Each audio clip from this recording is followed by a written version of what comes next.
damn podcast. Hello, co-culture family. Guess what? We have a website. We have a newly updated website available for you all to go search up today. The website is clubculturepodcast.com. You'll be able to find all the news and updates that you need to know about club culture. You'll be able to join our club. The club used to be the Patreon, but now it's hosted directly on our website. So you could become a clubby today. And we also have our merch shop. All the merch that you see me wear in episodes and all the other members, it's available on our website only. Check out the new Club Culture Season 7 Define the Odds hoodie that I have on. This is available on the website for you to collect as you follow through the rest of the seasons that we have. You see this nice embroidered beanie that I got on. It fits me very well. Everything is high quality. You know how I am about my okay? I don't play. And so check out the website. Join the club today. Join the club today. I have so many exciting things to show you all this season and forever on. And please, please, please, the very top of the website, I'm going to show you all. The very top of the website, you'll see the bar up there, join the Discord community today. Please click that and join the Discord. It's free for anybody to have access to. It just have little terms and conditions to it, depending on your tier of a membership. But please, go to our website today, become a clubby, join the Discord, and let's rock out this whole season. This is episode 123. Shit. I got Dupree here with me today. What's poppin', baby? I got Khyle back with us. Hey. We got Cortland in the back. Yo. And Jennah. And you know it's Big Sexy T. Get it sexy. I am excited for this episode. How about y'all? Muy excited. Very excited to be back officially for season 7. Yes. We just did Talks with T. Talks with T. Very Make good sure episode. you check that out on YouTube. Yeah, where my homo socials at? Facts. Period. She Where the thought- homo socials I at? bet Jennah thought you said homosexual because you That definitely too. did it. Shout out to them. Shout out to the homosexuals, the heterosexuals, the everything. All of that. All of that. Yeah, but this is your first episode, season Officially, 7. yes. Define the odds. Khyle had his 1st one. That one went crazy. Went very well. Yeah, Congratulations. thank you. You are the Renaissance. They love you, my boy. They love you, Khyle. Man, thanks, man. I love y'all too. Most of the people. Now, I'm going to get psychological Just about... a few of y'all niggas, not all of A y'all. few of them in them comments, man. I'm not going to start the pod off hot, but I definitely got a hot take for why I think... One of the reasons why I think they love you. Because you are lovable, but Yeah. Yeah. also a little sexist reason, too. A little sexist. We're going to get to it later in the pod, A though. little bit. Texas. Yeah, a little sexist. Okay. But to start off, we do currently have a clip getting some traction on TikTok from that same episode with Kel, Jonesy, Cortland, 121. If you ain't seen it, I don't know why. Yeah. Go check it out. But the thing that's going crazy is the fellas, they liking us talking about sexual history. Yeah. Mm. And this Yeah. is where I'm going to plug in that sexy shit. Oh, you said Yeah. we coming back to it, but we came Yeah, I back got to to it real start. fast. I got Got to you. start with why, right? Yeah. So in the Yeah. clip, I was talking about how I can't date any girl with a horse pass, right? I saw And that. so we all was in agreement of that, and we Yeah. was talking about it. Wait, y'all don't think your wholeness can get deleted? We No. go so Okay. No, but so we got a bunch of comments on that clip that I want to go through, right? And one of them in particular was a guy had said, a cheater is always a cheater, but a hoe not always a hoe. yeah. And so I wanted to talk about that. Okay. Ooh. Ooh. Can you delete your wholeness? Can you delete Well, it? Drea said it herself 10 years ago. Your wholeness can get deleted. I feel She like, said it and then turned her hoe up some more. yeah. She didn't say her wholeness was going nowhere, but she said the general public wholeness can get deleted. Yeah. Hey, I do feel like you can calm down on the bodies you gaining, but like your body count will never decrease. But It can only increase. That's good. Do you believe that a hoe exists? That a hoe exists? Right. Plenty of hoes. Okay. So what makes somebody a hoe? A lot of sex. That's a layered question. With a lot of different people in a short period of time. So having a lot of sex with a lot of different people makes you a hoe. Yes. How does that possibly get undone? Like once you're a hoe, you're a hoe. Well, I was being sarcastic. You don't got to be active. Yeah, I know you Yeah. didn't believe that. No, this is a real feel like conversation I this want to is- have because It's a great conversation. you always got the niggas that's do the whataboutisms in comment sections. And he said, what about cheaters when we say cheat? Once a cheater, always a cheater. So why is a hoe not always a hoe? Well, I don't believe that. You don't. I don't believe once a cheater, always a cheater. I Okay. believe you have cheated in the past. Okay. And I just like I can believe like you have been a hoe in the past. But like if you had 120 bodies in 2 weeks, right? But that was 15 years ago. I'm not gonna be like that bitch a hoe. No, I'm gonna be like that bitch a reformed hoe. Just like you in That's like still a hoe. reformed A hoe. reformed hoe is still a hoe, and I think I that's don't the part disagree. that people forget, right? Like, because you said something about like a cheater, right? Like, you don't have to be actively cheating to be a cheater. Like, once you did it, if we believe in putting labels on people for their behavior, then once you earn that label, you can't take it off because you're not doing it right now. Like, it's like, are you not a police officer when you take your uniform off? You still a police officer. You just not in uniform right now. What would you call a criminal? What do you Like if you haven't committed a crime in 10 years, are you still a criminal? Because you did one before? I think it depends on the crime. Okay. So Like, we agree that this because is because this there ain't are black many and white. things that are criminal right now, right? Like if your car insurance lapse and you go get in the car, technically you're a criminal, right? But like that's not the same thing as somebody who was gangbanging, killing people, selling drugs. Like I feel like that was more of the kind of criminal you were asking about, right? You know, and with those things, some things never leave. Some things are who you are, and your experiences shape you. And I think enough people don't really pay attention to that part when they talk about the past not mattering. Like all of these things make you who you are and what you believe in the world, right? Like the experiences that you have with people, they matter, right? Yeah. So and the things that you did, they matter. Like they matter with your own self-esteem, with how you think about yourself, all of that. So I think it's like, are they actively committing a crime? No. Can I say they're not a criminal? I think it's Not up to really. the. It's like, could you put it past them? Like, if somebody was stealing 10 to 15 years ago all the time, and you haven't seen them in however long, you gonna leave your wallet in the room with them? Facts. Probably not. No, I Facts. would not. You know, Yeah. like, and that's it. And that's with why I say like some of these things you can't remove Yeah. because the world is not gonna remove it for you. And That's true. so it's like you got to be careful with some of the things that you would do. Period. The position that you would put yourself in. Yeah. Because some of these things people aren't going to remove from you. Like once I know you a thief, you a thief. Or homewrecker. And I don't like when people be upset and appalled when you might think that they repeated that action again. I know my mama, she didn't told this one particular cousin all the time she accused him of stealing whenever she would ask this nigga come help us move. She always would accuse that he stole something and be wrong. She'll be wrong. And so she got to do the whole apology shit. But I understand why. We all understand why you accusing this nigga. I don't like when we get punished for accusing that person of doing something that they've already shown to be a pattern. Like, this is your label now. You just got to, walk in it. You did it. You a hoe. You a hoe, be proud of that. Well, you ain't got to be proud of it, but like stand in it. You chose to do certain things, and that's what you chose to do. Stand in your truth.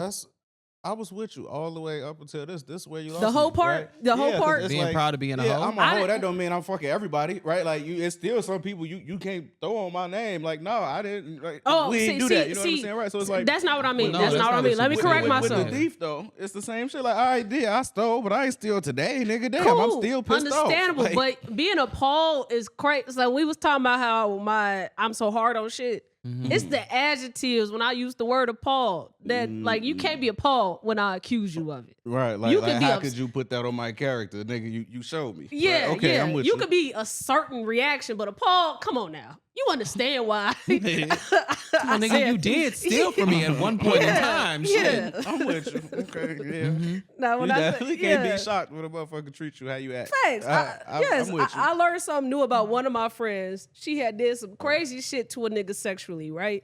I learned from a nigga that she did this. What she do?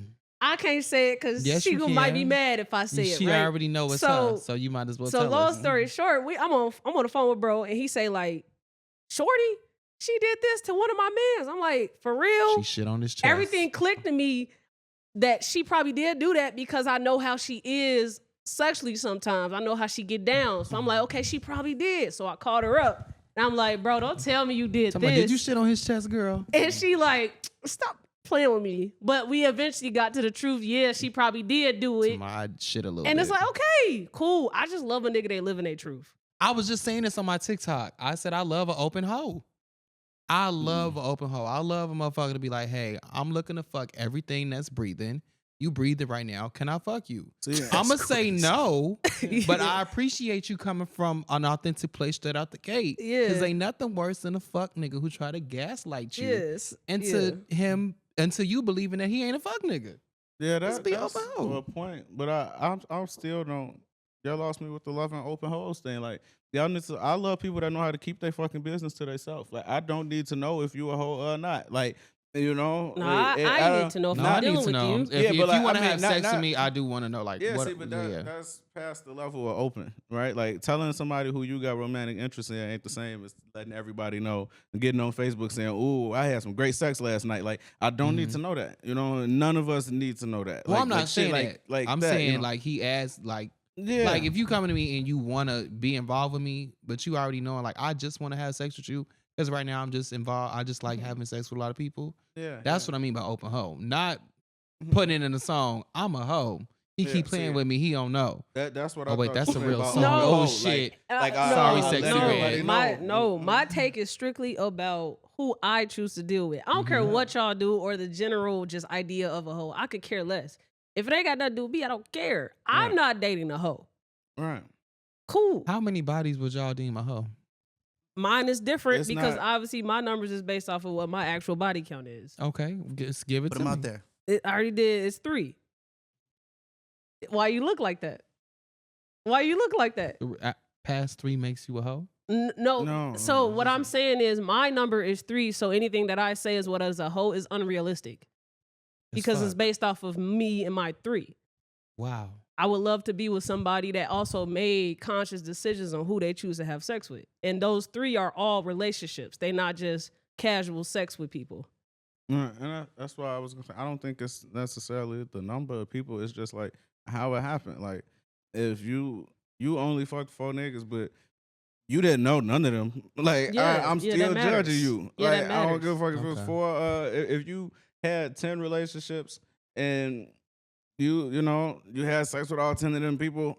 That wouldn't make them a Whatever. hoe Now, to some you. of it. Now, it wouldn't necessarily make them a hoe. I might still be looking like, well, damn, how I'm 26, right? So somebody around my age, how you had 10 relationships already, right? Yeah. So, like, it's certain shit that I might be tying into that it's not necessarily who you had sex with, but it's still like you doing too much, did too much, and I'm not gonna do you. Yeah. And that's it, right? And I don't want Like- us to be misconstrued on that because me and him on the same page with this shit. Yeah, like- A lot of people in these comment sections, they're not. They think this is a silly fucking, only girls can't have sex. We not on that same page. We talking about People fuck. what you okay? chose to do sexually describes you as a person. Yeah. And that's why we can't fuck with you. Not because you got 10, but because of how those 10s happen. Okay. Because if you choosing to just have casual sex with 10 people, you're not in relationships with them, that means that you will do other childish, immature shit. Because sex is very important. You shouldn't just do that with your body with just 10 casual people. Mm-hmm. So I what else agree. would you? What would you do with your money? What would you do if I let you watch my kid? You just gonna casually let a random nigga in here, like you casually let a random nigga in your coochie? No, we not doing that. So We not doing that. Random nigga in your I really coochie. want to. I But wish you can I- never brought it up Can I because piggyback on her real quick? Mm-hmm. Because don't forget what you was gonna say. But like when she was saying, I think it's also about the relationships, right? Like sex is important, and if you don't think sex is important, how I know that you're not gonna go have sex with somebody else, come back to me and say, "Oh, that was just a little sex." Like, Yeah, no, yeah. you know what I'm saying? Like, it wasn't just Come a on, little I'm a little sex. Like, pregnant. that's not how that works. I'm just a little pregnant. Yeah. Yeah, you know what I'm saying? Like, hell no. I get it. I mean, the 3 kind of caught me off guard, but then you explained it. And then I was Yeah, like, oh, I'm okay, not cool. talking about nobody else but my preference. Got you. I So was don't be like, oh, come on everybody now. should only fuck niggas Like- with 3. No, Like that's you do what you want to do, but this is why mine is like that. Yeah, 3 is Period. like, hey, you know. And then you know what we was talking about? And you could be in 10 music. relationships and not have had sex with all 10 of those people. Yeah, That and is true Yeah. too. I've never dated nobody that only have 3. So I'm putting it out there. I've never dated nobody with only 3 bodies. That's just ballpark. Hey, how did you get your 10 now if you ain't got only 5? How you get your 10? Yeah. Okay, now no, we can't do it because that 10 is crazy for how you got to 10. And I Gotcha. think now, like, just at our age, you know, you can't really ask people shit like that. You can't ask no woman, hey, how many niggas you fuck? Like, you can't do shit like that. You just gotta ask different questions. Like, you know, ask people will reveal themselves in different ways. Ask a motherfucker, hey, how do you feel about casual sex? And just say, oh, yeah, shit, I love it. All right, cool. Now you know, right? Like, you don't need to ask specifically. You don't need to. Oh, shit, part 2. Ain't nothing here. I Good, took care of that. good. Hey, you know, but like, you know, it's just other ways around trying to figure out what you need to know about a person and the shit that matters. Where it's like, I'll never have a body count conversation, but I know the information I need to know about you before we done talking. Like, and it's just that. I have a couple friends, they lost count. See, no, we ain't doing that. Yeah. I don't ask people about I like haven't lost count. sex. It be relationship questions like what you just said. What is your idea of casual sex? That let me know everything I need to know. Let me see I don't. your MyChart results. More important. I definitely ask that. Yeah, that's sure. a very important question. That- I You asked don't do that the before. MyChart, Your Khyle? body count. Important. But my thing is like, that's important. But by the time we get there, it's like, you know, I should have found out enough. It's definitely important to check. And I mean, I'm not saying disregard it, but I'm saying like at the point where I'm concerned about your MyChart, it seems like I should know already, right? Because like, you know, at the point where I'm considering like, all right, you know, we finna have sex and we finna have sex raw. And that's why I need to know what you got going on. It just seems like we should be close enough to like, I should have known, hey, you been to the doctor recently? Like just off like, you know what I'm saying? I went to the doctor last week. Everybody who talked to me that day, no, I had to go to the doctor, right? So it's like, if we at the point that we about to be doing all that, why I don't know that you taken care of already? It's like it should just like be hygiene. something casual that you just brought up. It should. I feel like it should have happened naturally. Like before it gets to the point where you trust somebody enough to go to that level, like y'all should have already had enough time that you should just have observed enough to know that this is a healthy person or whatever the situation is. It's like I go over to a girl house and she don't have no Listerine. By the way, Right. I got syphilis, but what you eating for dinner? No, I don't know what you I'm mean. like I'm trying to understand. No, like, for it to come off casual, he's saying though. it should be cues to show this person's cleanliness, hygiene, what they Right. choose to do with their body. It should I- be cues. and- I don't agree and- with I that, don't but agree. that's I'm what sorry. he's saying. I'm saying Yeah. like you should take. I'm not saying that you can ever look at somebody and tell they got an STD. Like that's not what I'm saying. But I'm saying like before I need you to pull out a MyChart and show me, it's like we should have developed the trust enough before I should even be in that position, right? And I think that's a lot of people's problems. Like they take shit too fast. You know, like why are we considering doing shit that could put me at risk where I don't trust you to the point where you need to show me proof? And that's what I'm saying, because right? Like they may not be on the same wavelength as you or same Yeah. thought process as you. So you Then- need to ask those, or maybe you just don't need to be dealing with nobody right now. I'm not advocating for not asking for the proof. I'm saying at the point that it is like an absolute necessity, you probably are too far along with that person than you need to be. And I don't think that's something that most people are going to agree with. But the Well, thing is, yeah. it's like you could have showed me and 3 other niggas the same MyChart. Like that around the time, unless you took that shit today and I got your results back today and I sat here and watched you quarantine. Like there's always gonna be some kind of fucking thought about maybe this person could be untrustworthy, right? See, There's no such thing as safe sex too. Yeah, So, but I'm going to take every single step yes, I need to take. Yes, my 3 is 3 because of my process. Like, one, I don't do casual sex. We not fucking on the first few times of us knowing each other. We gonna build up to me knowing, okay, this is someone I can see myself in a relationship. Now I'm open to sex with you. And then 2, I'm definitely asking for your MyChart because I need to see it myself. I'm So educated. you log in that motherfucker I'm too. educated enough to know when a MyChart is phony too. I know what it looks like, and I know the process it takes for you to fully know what you got. Because a lot of people don't ask for the full blood panel test of everything. 'Cause they I need to sell see fake you. results too now. I ain't even talking about that. I'm just talking about you genuinely went in there to go get yourself tested, and I know you did not ask for the full blood test. I know you didn't do that, so I'm going to actually teach you that too, because some people aren't taught that. I had to get taught that. it's a whole process that I think everyone should take before they have sex. And it doesn't go off of just cues. Like, no, you need to ask for their MyChart. Y'all probably should go together if y'all serious about relationships. But that's what I'm saying though, right? Like, because if I'm not against people taking their measures. Like, I don't want that to be misconstrued by none of the listeners because they misconstrue shit. Yeah. But like, I'm saying we're at the point where it's just like you feel like, oh, I need the MyChart right now.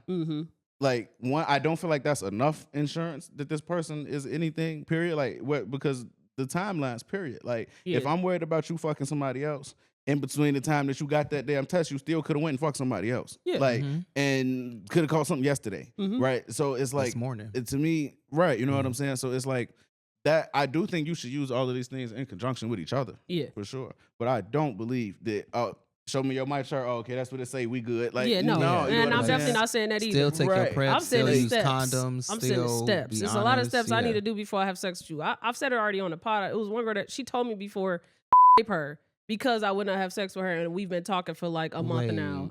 What? She was joking, but that's not a joke you should say. She told you what? She said, "Man, what the fuck me?" type shit. That's just she was concerned. Like, why am I not trying to have sex with you? It got to be something wrong with me. No, ain't nothing wrong with me, bro. You need to just fucking take it. That's basically what she was saying to me. She having convos with her sister. That's the Delilah spirit. That's Jezebel. That's some shit. I'm not a king shamer, but that right there is some different shit. That's what he's meaning. There should be cues to let you know you probably shouldn't be fucking with motherfuckers. If they say something like that, was probably. A cue. I did have a relationship with that person. And the thing is, I'm sorry. You didn't take that cue now, did you? I did. And some of the things that I'm saying, girl, you should have led with that. There's things I'm saying you should learn about a person. I'm not saying like you got to go inspect the motherfucking genitals. Like, that's not what I'm saying. I'm saying it should be shit that you learn about that person that should let you know maybe I shouldn't trust them. Yeah. Period. Right? Yeah. Like, if you can't trust them on a basic level, why are you asking for their fucking MyChart? Like, I feel like that's the part to me that's dumb. Like, if this is a person who you think they're a liar for about basic shit, about they said they're gonna send you their money back later, pump the gas for them, they send it to you, you don't get your money back. Why the fuck you need his MyChart? That's what I mean. Like, if you can't trust him to do basic shit like that, why do you, like, how does it get to that level? I feel you. And that's all I'm saying. Like, it shouldn't even be like, because people overlook all of those and think that shit is not related. Like, okay, well, I can't trust shit that he say, but he showed me the MyChart, and the MyChart ain't have shit on it. Well, did you forget you said you couldn't trust shit that he said? Right. And you can't that's what I mean. Like, it should be other shit that should let you know whether this is even a good thing to pursue. And then at that point, shit, we probably could just go together. Yeah. Go and get our shit done. Yeah. If that's more likely at the point that somebody is taking their time to actually build a relationship instead of we go together today. Yeah. And so we finna do whatever. Show me your MyChart said you good. Okay, yeah, that's a screenshot. Okay, cool. You know what I'm saying? I feel you. Okay, I understand completely. Like, if you can't trust a nigga to put a pizza in your name, you probably shouldn't be asking. You probably shouldn't even get that far to get MyChart results. Yeah. Perfect. Now we see each other. Yeah. We good. That's just like, I'm never advocating for, hey, man, fuck them results. Like, nah, I'm not saying that at all. But I'm saying, like, before you start asking for some results, it was like 8 things that should have told you not to fuck him. Got you. I mean, his teeth would have been one for me. Right. And that's I didn't get to finish, but the Listerine, that's what I was saying. Like, you know, I go over to her house and I go use the bathroom. I don't see nothing in here. No soap. Yeah. You know, I'm like, damn. You see Irish Spring still? We still using this? Dial? You know, like, really? It be shit like that. Like, damn, I gotta do my research first. You can't touch me. Got you. And that's it. Like, it should just, I just mean, like, shit like that. Like, you should just pick up shit about people just from being around them enough before you take shit to those kind of levels. I see where you at with this. We was definitely not all on the same page with how we was responding to what the fuck you mean? No. Now, take your STD test, people. Please. Yes. Ask for the full panel test. Get your prep, get your condoms, your prophylactics, take all the steps. Now, I want to put it out there because I know we have a lot of new male listeners. This is not a women-hating, man-bashing podcast. I hope I didn't say shit that make them think that. Well, I love women. I'm saying it as a disclaimer. And I love men. Because I do think that we have a bunch in the comments right now in that clip that think from that clip based solely, we on their side, women can't be hoes. That's a man thing to do. Because I'm seeing comments. It's like, no. That's not what we saying. We not on your side. Because there's one comment right now that got like 300 likes. Oh. What does it say? His is not bad. He said it's not really the number, it's the why and the who, but it's the comments, it's the reply to it. It's like, all right now, chill. It's another person that has said, we was talking about honesty. I'm not in a position to judge nobody. We fuck with that. Mm-hmm. What's the real bad one that I saw? They be judging. They be judging a little bit in them comments. I don't believe that anybody is not in a position to judge anybody. People judge. I fucked up, and I'm judging you for fucking up too. Like, wait, no. Yeah. No. Depend on what fuck up we talking about. We got the same fuck up, or is it a different fuck up? Any of them. It could be the same. Right. If I didn't pay for my parking outside, go outside with a ticket, I'm dumb, right? Now I think you a dumbass with me. I don't think, you know what I'm saying? I think that's it. We both should have paid for our fucking parking. We both dumb. I can't not call you dumb because I'm dumb too. Like, dog, what's your dumb ass on? Like, you still dumb just because I'm dumb too. Nah, like, we different dumbs. We different dumbs. We different dumbs. Like, I did fuck the girl that told me to I did have sex with her. And you know what? I'm not going to judge you out loud, but in my head, I am some of the stuff she's done, I've never done and will never do. Right. Is this the same girl who shitted on that man's chest and later confessed to shit on that man's chest? Who are you talking about? In my head, I just strongly believe that's what your friend did. Can we stop putting out fake narratives about me, bro? I just want to know. You have to tell me, what did she do to that man that was so wild in 2024? No. To call anything wild is crazy. No. I've never gotten pregnant by a nigga that I knew wasn't going to take care of my kids. I feel like that's two different dumbs. I did have sex with a girl that asked me to her. Mm-hmm. But there are I didn't. Dumbs. Yes. I'm just saying, Both like, dumb. even if we did the same dumb shit, that don't mean I can't judge you for it. That's all. You can judge me for what I did, but I'm gonna be appalled if you think it's the same type of level of dumb. I don't think it's the same. This is such a layered conversation. I'm in love right now. So one of the comments that I'm talking about is a woman's sexuality is her highest commodity. Why give it out to so many people? A man said that, right? Okay. I disagree. I think that this is this is every sex thing. Everyone should be. What you choose to do with your body is very important. I wouldn't say it's the hottest commodity. That's crazy, but it's very important, and you should care about what you're doing, and it doesn't matter the sex. How many commodities are people supposed to get from each other in interpersonal relationships like that? Like, I don't think there are many things that people would look at as a commodity in general. Right? 3 of them. Okay. It's 3 commodities. And what name list them? When you think about like just from a spiritual perspective, like you got the body, which everybody has access to some degree. Right. I could see you interact with people. I could see you, go throughout your day. Then it's your soul, right? Your affections, personality, what you care about, this and that. And then, like, of course, when you get intimate with an individual, like, they got direct access to your spirit. That's like a transfer that go on. Mm-hmm. So I feel like it's 3 commodities that we all have, and it's 3 different layers that you get access to with a person. Right. Like, okay. We just met face to face on the first date on the elevator, right? I'm only gonna have access to small talk. I could see you. I could see the way you act. I don't know you. I don't know your affections, your thoughts, your motives, your values. Yeah. None of that.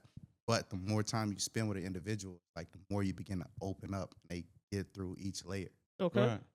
Right. But some people jump the gun and go, like you said, casual sex. They go right to sex. Right. And now you wake up the next morning anxious. You don't know what's going on with you, but you didn't just like have sex with somebody who has an anxiety disorder. You know what I'm saying? They're depressed each and every day. They have trouble like managing life. Yeah. Mm-hmm. Y'all just transferred that. They may wake up the next day feeling peaceful. You got all your stuff together. You a peaceful bitch. You know what I'm saying? They hit now you done gave him some of your peace. Yeah. So you were his with peace. that he's saying, I agree with everything he's saying, but a commodity becomes a hot commodity when people want it. Okay. Yeah. So out of those 3 things that he said, the one that is most sought after is the sex. Mm-hmm. Like, so whether it should be that way, that's a different conversation. But it absolutely is. So what would be the that's man's? why women can sell it and men usually cannot. Okay. Like, So what would be the man's hottest commodity then? you guess have to I would ask have a to ask woman or that somebody who woman. is attracted to Or maybe the men. person who made Jennah? that comment. Jennah, we got a cis feminine heterosexual woman here. What is the man's hottest commodity if the vagina sex is that for a woman? It's money. I don't believe that. That's what most do. I there's a lot of people that believe it's money, but it's not enough niggas with money for that. Okay. So we're asking about what a woman's hottest commodity. What a man's is from a man's woman's hottest perspective. commodity, When you think because- about what you want the most out of a man, right? Right. What would that be? I would say it's personality. Like someone who can make me smile, but also is very good to look at. And so if you get that, you're grateful that you got that out of that man. I sure am. Okay. I know that's right. Okay. I think most people would say overall, money though. Yeah, I'm universally, sorry, it's gonna be the bullshit. first commodity. It'll be what can you do with your body? What can you to do for me? provide for us? Exactly. What can you do with what have you done with your body to attract, the type of lifestyle that I want as far as money, as far as things on like a Mhm. monetary level. Exactly. So it's gonna be like from the outside in, and then 9 times out of 10, contrary to what we think, it's kind of counterintuitive. But like a man only wanting a woman for sex, it'll be from the inside out. I think Yeah. that you correct, but I think that's like most people ideals on what they want and not what people end up with and not what people currently have. Like most people in general don't have somebody taking care of them completely, right? Most people have to get up and go to work. So like, yeah, would somebody love to be a stay-at-home mom, a stay-at-home dad, whatever the fuck situation is? Hell yeah. If Nicki Minaj called me and said she's gonna take care of me, hell yeah, right? Mhm. But like most people just don't get that. So I don't, and for some reason, women are still giving men a chance. And Yeah. clearly it's not the money, right? Yeah. So like I believe her answer when she's saying it's the personality. If I had to give an answer, I would have said just the companionship. Yeah. There's a I bunch was- of women. That's why women like, you gonna go to Target with me? You about to go to Target and grab the same shit. You really don't give a fuck if I'm there for real. Like that's how I look at it, but they do. Yeah. They do. They just want you to walk down the aisle with them and say, yeah, that shit costs too much, right? Like that's it. So I do think women and men look at things differently, and I think a lot of women see how things that men want from their perspective, right? Like they think that, oh, okay, the men want this because that's what I want, so they must want that too. And it's like life just don't work like that. Mhm. Like we all want different shit. So for the men, the hottest commodity out of a woman, unfortunately, as misogynistic as it's gonna sound, it is sex. Like, Do you think that is that for you too? for me too? It's hard to say no, right? Mhm. The difference for me is as a man who has relationships with women, like platonic relationships, right? Yeah. A lot of times that would be the only difference from Mhm.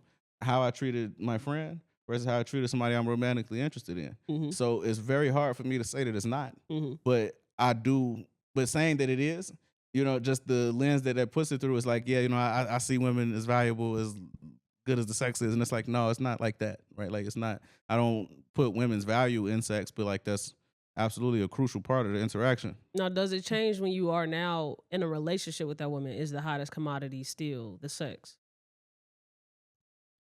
I would say no. For me personally, Mhm. no. But that's just because I'm real sensitive.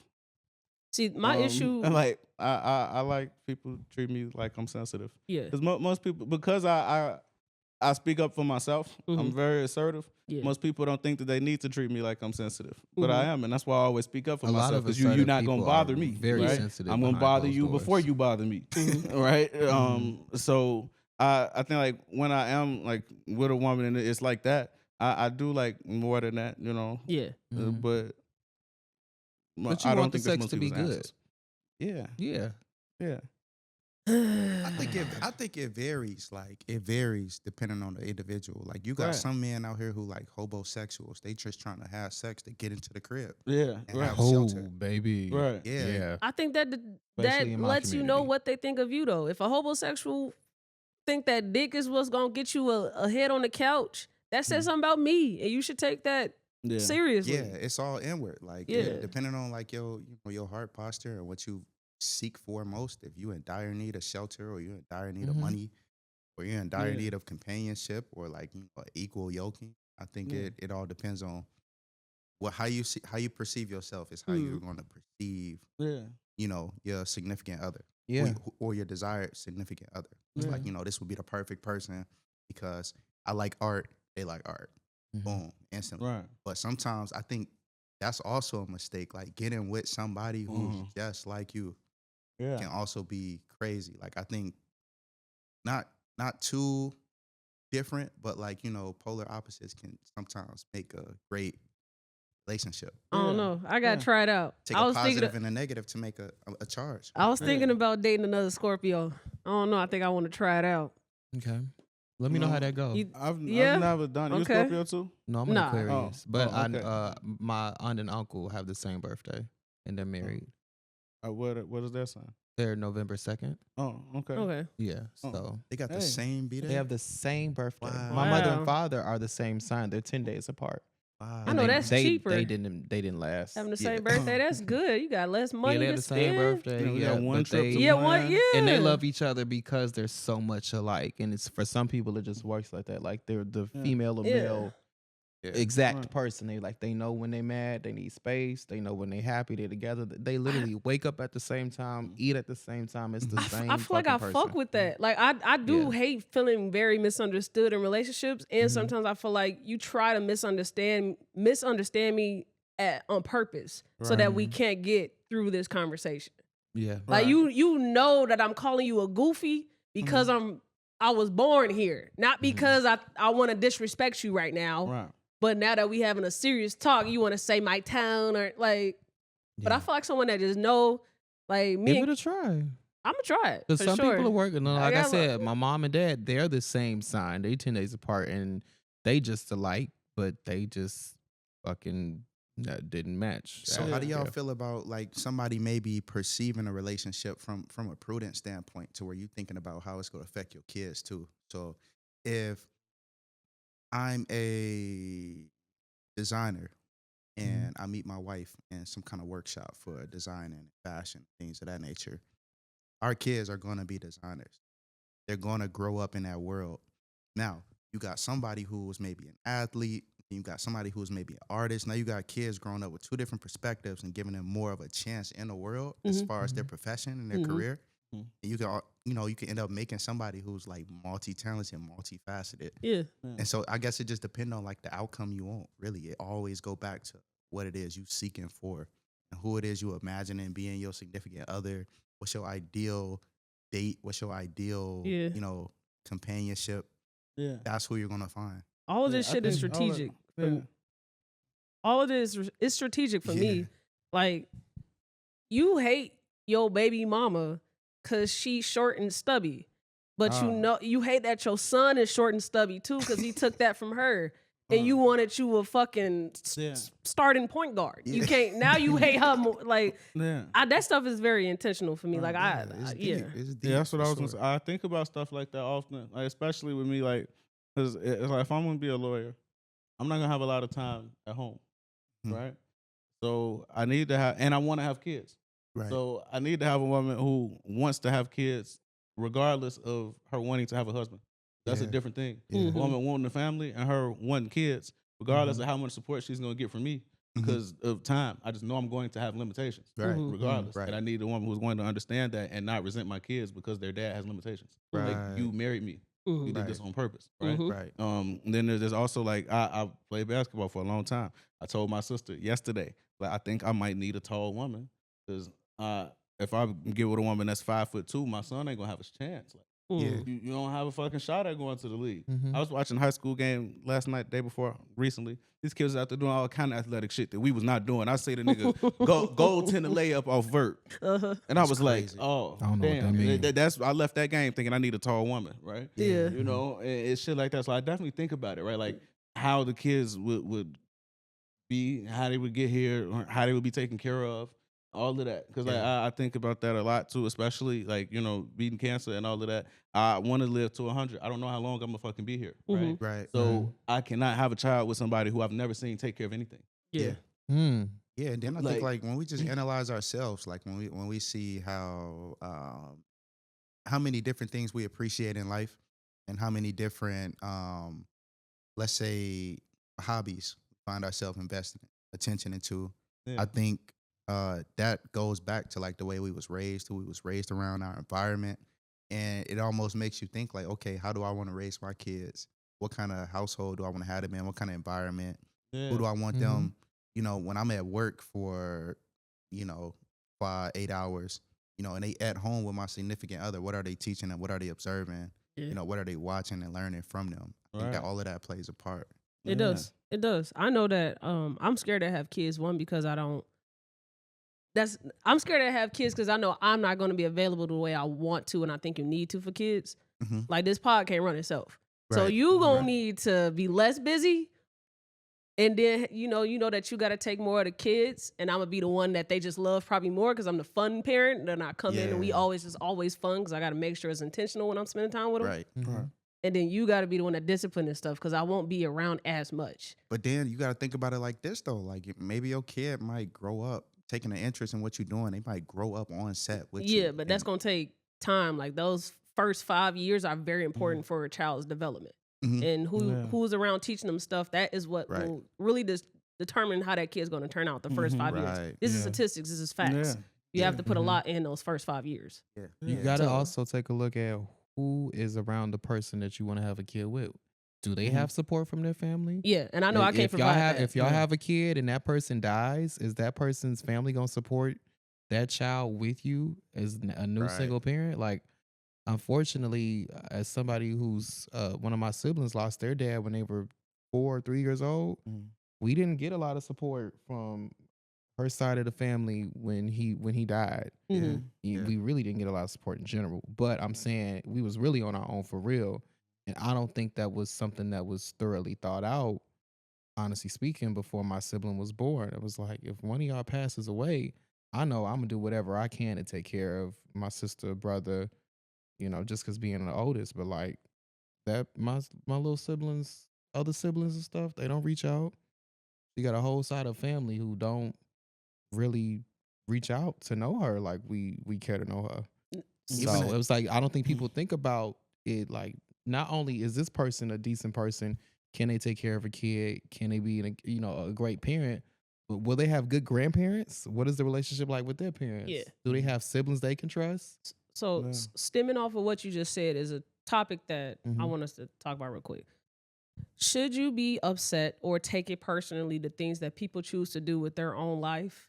Like we talk about our Yes. siblings, right? 100%. I had a Mhm. coworker who was talking to me at the job one day, and he was talking about how he has a younger sister, and she has a very young child with the guy who he's heard was abusive towards his sister, and now that he's closer to home, the dude was being abusive, and so he has to decide between choosing to stay out of it because he has a family of his own, and so if he go over there and go handle some shit, cops may be called. He could be in harm's way. Now his family's in harm's way. Mm-hmm. When his sister could have just been, she could have had better discernment in choosing the guy that she choose to be around. Mm-hmm. And so it had me thinking, should I take a lot of shit personally when I see my sisters do a bunch of dumb shit or my cousins keep putting me in harm's way and I gotta come and help them out? Like, should you take these things as personal when people do other shit that affects you? Yeah, I think so. I think so. When the example that you gave, I would not take that example personally. Okay. I think in general, if people are doing things that affect me and not thinking about how it will affect me or not caring, then yeah, of course, I'm taking that personally. I think victims of abuse, that's such a touchy topic. Yeah. That it's like, and especially not knowing the severity Yeah, of her yeah, yeah. situation, it's hard to say. One, it's hard to say that she could have chose better discernment because sometimes people just don't show you who they are or they aren't that Mhm. until later on or whatever. Mhm. People Mhm. change, right? But then there's also she could just leave. I shouldn't have to go get her. Yeah. We know how that's not Yeah. always that simple either. As a big brother, extremely overprotective big brother, Yeah. when you say his abusive boyfriend or whatever, kill him. It just went through my mind. Yeah. Only 2 words, right? Like you gotta go. Like that's it, right? But you know what killing but- could do for now your life. Hey, so you that gotta was the do it first right thing that the came right to way. his Right, and Yeah. they put you in that position behaving that way because they're not aware of how much you care for them and the lengths you're willing to go for them. But he Right, also you know. just said like a man will often send a representative of who he truly is. Yeah, we until talking about shit is too DV, late. so it's definitely So something just. I see where he's coming from when Yeah. he says, of course, you like, But Yeah. yeah, and the thing Mhm. is like I'm with you. So they you can say like they put themselves in that position. There are so many women who are being abused who did not put themselves in any fucking No, position. I was Like, saying Correct. you they put Right. you in that position. right, they put me in that position, right? Because Yeah. now I have to Defend. them, And, Yeah. yeah. Mhm. and it's like I think at that point the responsibility is more on the defender. Figure out how to do that then. So if I need to call my big brother and call two of my friends, like we finna go over here. We ain't gonna have to shoot him. We ain't gonna have to stab him. Nothing. There's four of us. We finna get this nigga out the house, right? Like you can do shit the right way, Right. or a Kill him and different not way, get caught. right? Yeah. Right. Or kill him and not get Kill caught. him and right? not get caught. Or take your listeners to the gun range. Hey, you know what I'm saying? Yeah. Like it's shit that can happen. It's ways to around it that you don't necessarily have to put yourself in danger. Yeah. And it's like the downside or the opposite of that would be like, if something that's happening right in front of you, you don't necessarily have time to think, right? But then at Yeah. that point, it's self-defense. So cool, nigga dead. Yeah. Yeah. And Stand up. Instincts You kick know what I'm in. saying? Right. Like, I think the idea of taking it personally is like, you would want them not to put people in that position, right? Mhm. I do think that's like way different from, Remove the DV example and just talking about in general, just small shit that people do that So is look- like, you know what you're doing. And at this point, you're taking advantage of me. So look, I'll even take it a step further as far as like, let's say your spouse or your potential spouse. I'm a firm believer that we raising our kids right now, even when they're not born, because of the tendencies that we have and the things we choose to accept as beliefs, kind of etch into our subconscious. Yeah. We're gonna pass that on. DNA is like a real thing. Yeah. Mhm. And so what we succumb to or what we choose to refrain from or do or the way we choose to behave, we're going to pass that on. And so I believe that gives a certain level of accountability to anybody you looking to procreate with. Yeah. Because it's like, okay, if you, why do you lie so much? Why do you keep lying? Our kids gonna come out lying. These lying ass little niggas. Yeah. Our kids gonna come out lying, bro. And now we gotta be like overly on point Yeah. when it comes to them. Now we grounding them, this and that and this. When you could have just been on point while you was 20. Yeah. You Like, could have not been lying, huh? Yeah, right. Mhm. Like or like anything you just choose to not deal with in your heart. I feel like we're gonna pass that on. That's where like, not of course everybody have different, belief systems, but Yeah. as far as like generational curses, that's where that stuff is birthed.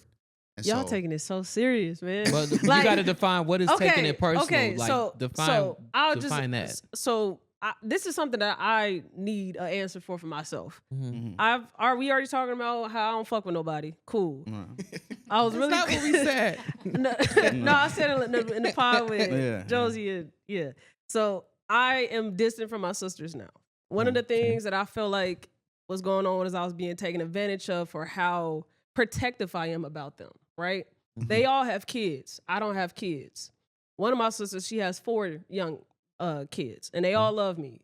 And so it gets to the point where I'm listening to y'all talk about how, like my mom, I'm not going to put you on my, as a beneficiary for life insurance or anything, but I'm going to have my grandsons and grandbabies and the youngest baby, my youngest sister, wow. because I know you're going to take care of them. You're going to do all the legal shit. You're going to make sure everything cool if I leave. My youngest sister, she knows she lean on me for every fucking thing, but you keep going to deal with stupid niggas. And I gotta keep getting you out of those stupid nigga situations you get put in. Okay. So it's like, when do you start to take that shit personally? These niggas keep leaning on you to take care of some shit. Yeah, but that raises my question. How do you show that you're taking it personal? Because like my little brother and sister, they break their curfew all the time and their parents won't pick them up. I'm going to get the Uber to make sure you get home. I'm going to come pick you up, but I'm going to cuss your ass out. But next time that you break curfew and you don't have a way to get home, I'm not going to be like, oh, well, figure it out. No, I got to get them home. So what do we say to the brother or whatever that feel a way that you chastising them right now? Like, damn, I'm going to cuss your ass clean out. niggas be this ain't got nothing to do with you. Just take me home. Yeah, that's Clearly such got a something to hard. do with me if you It need always me. does. I make it clear that That's it affects me. We live 45 minutes away. Yeah. Right. It affects That's- me. yeah. That's money That's I gotta such a- spend. That's traffic I gotta be in. But like, I'm never not going to get my brother or sister. That's such a hard notion to get through to like a young adult or a teenager. Like that's really the disconnect. Like learning how to communicate that to them, because it's literally like you don't. Even me, like I didn't realize how much my decisions affected everybody else till I got older, till I got of age. And I really don't know how somebody would have communicated that to me at that age. So like I'm kind of stumped on that one. It's some shit you just have to. Some people have to do well at explaining things, right? Yeah. Some people who don't grow up with people who are good at explaining things, like shit like that seems impossible to communicate. Not don't know your parents enough. I didn't mean to say it like that, but like if nobody takes the effort, it seems very hard to say, oh yeah, it's hard to tell that to kids. Well, I've told shit like that to kids. Like I got two younger sisters. My one is a sophomore in college, one is a senior in high school. Like at the point where they started to get older, like teenagers, they started to have their own lives and shit. They got shit to do. I'm like, all right, look, y'all need to tell us ahead of time what's going on, because I got this to do. I got to do 5 different things. If you need me to take you somewhere, I need to know before we need to go. Right? Like it's shit like that and so sometimes shit does come up last minute, right? Yeah. But now they know. All right, like my sister asked me 3 or 4 days in advance, you got anything to do on Saturday? Because I was going here. You don't need me to watch the dog, do you? Like shit like that, right? Like once you talk to them, take the time to explain shit, and it's like, all right, cool, we could work it out. But a lot of times people look at shit like, people don't have the patience to explain shit to children, to teenagers, shit like that. People just don't have the patience. And then because of that, and because they don't know how to talk to people, and usually people who don't have patience are frustrated, and they talk to people like they're frustrated. Nobody want to listen to you then. Nobody really give a fuck about shit that you're saying. They'll zone you out. Yeah, So it's like you can tell them, like you can be mad as hell about whatever. Like you saying your younger siblings, they break their curfew. My siblings piss me off too. It's just shit like not breaking curfew, right? But it might be, damn, why you didn't tell me about this party today? Like that you knew about last week. Now you need to go. All right, cool. So come on, I'm finna take you. I'm mad as hell that you need to go. Right. But I'm gonna get in the car and I'm gonna say it just like that. So you be like, oh, Blake yelled too much, and I'm going to speak to you in the same tone. Yeah. So you can really hear what I'm saying, and hopefully you listen. And I'm gonna tell them. Yeah. I remember it was the 4th of July. I had been drinking and smoking and shit all day. Eating, I'm tired now. It's not 9:30. 4th of July, niggas had 4 or 5 plates. I done drank, I done smoked. I'm ready to go lay down. Now I gotta take you to the party. I'm mad as hell because early I ain't had to drink all of that. I could have saved some of the liquor for when I got back in the house. Right? Like shit like that. But now that we talked about it, cool. So now she know, and it's like, she still want to go to the party. Yeah. So we gonna go. But the next time you tell me the day before. Well, right. I'm gonna take away something too. I can honestly say, like, it was a situation. It took a situation for me to become aware of that. Like, though, like I remember one time. I mean, obviously, y'all don't know my father, but he's like a really chill dude, like super chill. And remember, I got in this fight one time. I'm fighting in the neighborhood. 12 pull up, put me in a car, take me home. They're like, we finna take you home, this and that. So the police bring me home. They tripping, telling them I'm tripping, this and that. My dad started crashing out. Like, he was finna get on that with the police. And I'm thinking to myself, like, my dad finna go to jail because of me. Yeah. You know what I'm saying? And so I remember at that point, that's when I realized, like, okay, I need to really stop tweaking out here. Whatever I just did, I need to not do that and some. You know what I'm saying? Because, like, somebody who just sitting in the crib in a recliner playing Madden, and they go to jail today because I decided to go outside fighting. Yada, yada, yada. And that really opened my eyes. Yeah. I mean, I had a situation with, like I said, my sister, she broke curfew. She's with a group of girls. And I'm like, I live 45 minutes away. When I was your age, I had friends who, if they needed to wake their mama, daddy up to take us home, they have no issue doing that. Who are you hanging around where can't none of these girls get you home? Like, you need to reevaluate who the hell are you hanging around with. First off, at 12 o'clock at night, I feel like no teenagers need to be out doing nothing. Like, you need to be at home. Yeah, but motherfuckers be out. So what do we do? Okay, yes. But my point is, you need to reevaluate who you hanging with. The fact that none of your friends can get you around home. I agree with you. Yeah. See, but my thing, I feel like unless you are going to sit down with your sister and tell her how to pick good friends and how to analyze good friends. I do. Before that happens. I do. Right? Then it's like, you definitely can't take it personal, and you really don't have shit to be mad at. Okay. Like, because, like, for me, it's like you talk about your sister choosing dumb niggas. I gave my sister a whole list. Don't talk to niggas that do this. Like it's 18 different things on there. Yeah. Right? Like because I want them to choose the right person, right? Yeah. Like now everybody, of course, is not gonna think that far ahead. It's not gonna, go and make a list of shit, right? But like if you haven't tried to prepare them for those situations, you can't be upset that they didn't handle the situation correctly. So I agree with you. Like I agree with you. And I always use that in defense for why I shouldn't take certain shit personal. But then the repeated behavior thing is when I start to like, all right, I got to take this personal. Right. Because, we didn't talk about birds and the bees. Mama didn't talk about it with you. You get 22, you doing mistakes. Cool. Now that you made the mistake, I help you get out of it. That's it. No more of this. Like, I don't feel like we should keep fucking doing this type shit. That's when I feel like you should take it personally. Yeah. Yeah, but I'm going to still help you. I'm going to still help you. Yeah. But do your thing. Mm-hmm. Do your thing. Okay, well, I wanted to say, I feel like life is all about learning things, and it takes for us to make mistakes to be able to learn things. And I feel like being on the other end of that, and you've learned everything that you needed to learn to be able to live a prosperous life and make the right decisions moving forward. But I feel like that's what being young is about. And it is hard to communicate with a younger person now that you're on the other end of it. It's harder to communicate with them, but at the same time, it's like you got to plant a seed. And throughout that, they're going to learn to grow that seed, whether it be God, whether it be themselves. But it is a little bit harder to talk to them about it. Like, I have 3 younger sisters, really 4, but I got a stepsister. But I see them deal with shitty ass niggas all the time. Like, one of my sisters is still dealing with one of them. And it's been like 4 years now. And I've been through that 4-year type of thing, Yeah. And it's harder to see her continuously deal with that, even though we've spoken about it. But at the end of the day, those seeds are planted. So it's about her nurturing those seeds now. It's not about me continuously telling her like, oh, I'm gonna get you out of this and whatnot. Now it's my job to take care of you, but you growing, and now it's your turn to start learning those lessons for yourself. She gotta learn. Yeah. She gotta I learn. agree with everything Yeah. you're saying. I think that's the problem that I have with a lot of people. Don't plant the seeds and then be mad as hell about what plant grew. Like you don't get a choice no more. Yeah. And I think that's the problem, and that's the shit that a lot of people don't think about, or think about it too late. Where it's like at the point where you're correcting behavior, you already losing, right? Yeah. Rather than these situations that people are going to encounter, right? Like my sister, I was just talking about the oldest one. They're both younger than me. The youngest one about getting her credit together.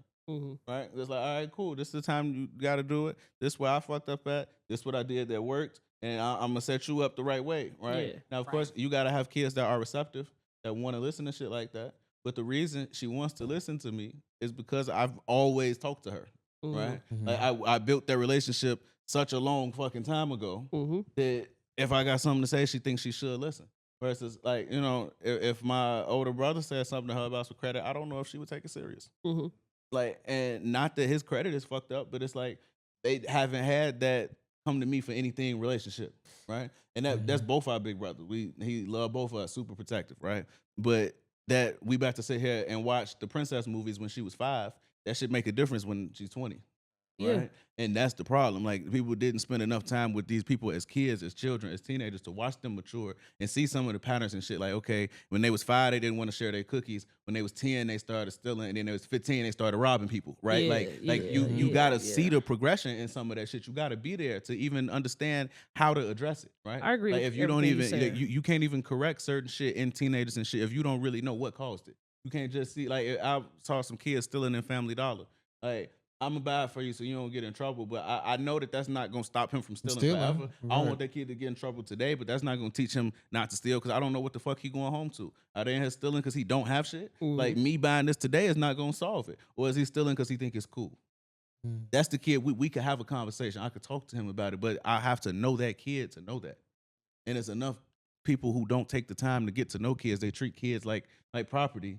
And not that they have their full capable minds of thinking and shit like that. So they kids grow up, and a lot of the respect that kids have for the adults around them is more fear than respect. I agree. Because they haven't been respected themselves. Yeah, I agree. And that's it. It's like you treat these kids like somebody you need to respect, and they'll grow up respecting you back. So when I tell my sister, hey, I need you to respect my time, guess what? She'll try. Yeah, yeah. I'm a big advocate for. I seen a TikTok the other day where these people, our community, talking about how these white kids, they mama say don't do that, and then they'll say why, and then you feel like a backhand is supposed to come after that. Mm-hmm. But really, like, I think discipline for the sake of just not doing something, it won't last at all. It bears no fruit. If somebody, I think you always need to see like, okay, this is a consequence, and then this is a outcome, reward or desired outcome of doing the right thing. If they can see that, if you got something to aim at, that's going to make you disciplined. If I want to save up and buy new camera gear, that's going to make me disciplined with not going to Starbucks every morning, not eating out every day, and you know what I'm saying, just like unwisely spending my money. Yeah. But if I'm just saying like, well, I don't need to spend as much, I'm going to be tempted ever the more to spend money and do whatever, because now it's like, okay, I didn't do that, now what? Yeah. So I think kids do need an explanation and some kind of direction or destination. Yeah. I was just telling my mom that. We was talking about whooping kids. Like, my parents didn't whoop us, so I never had a whooping in my life. Mhm. But I also didn't have parents who wouldn't explain shit to me. Like, if I asked them why, they was going to tell me why.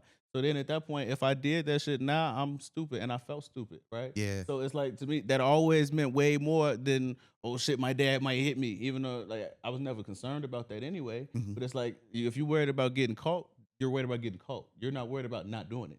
You're worried about getting caught doing it. So I'm like, whooping kids to me is dumb, because you still got to tell them why they shouldn't do that. Yeah. Right. And like, once you change people's desires and shit, like you saying with the money, your desire is the camera equipment, so you're gonna behave different.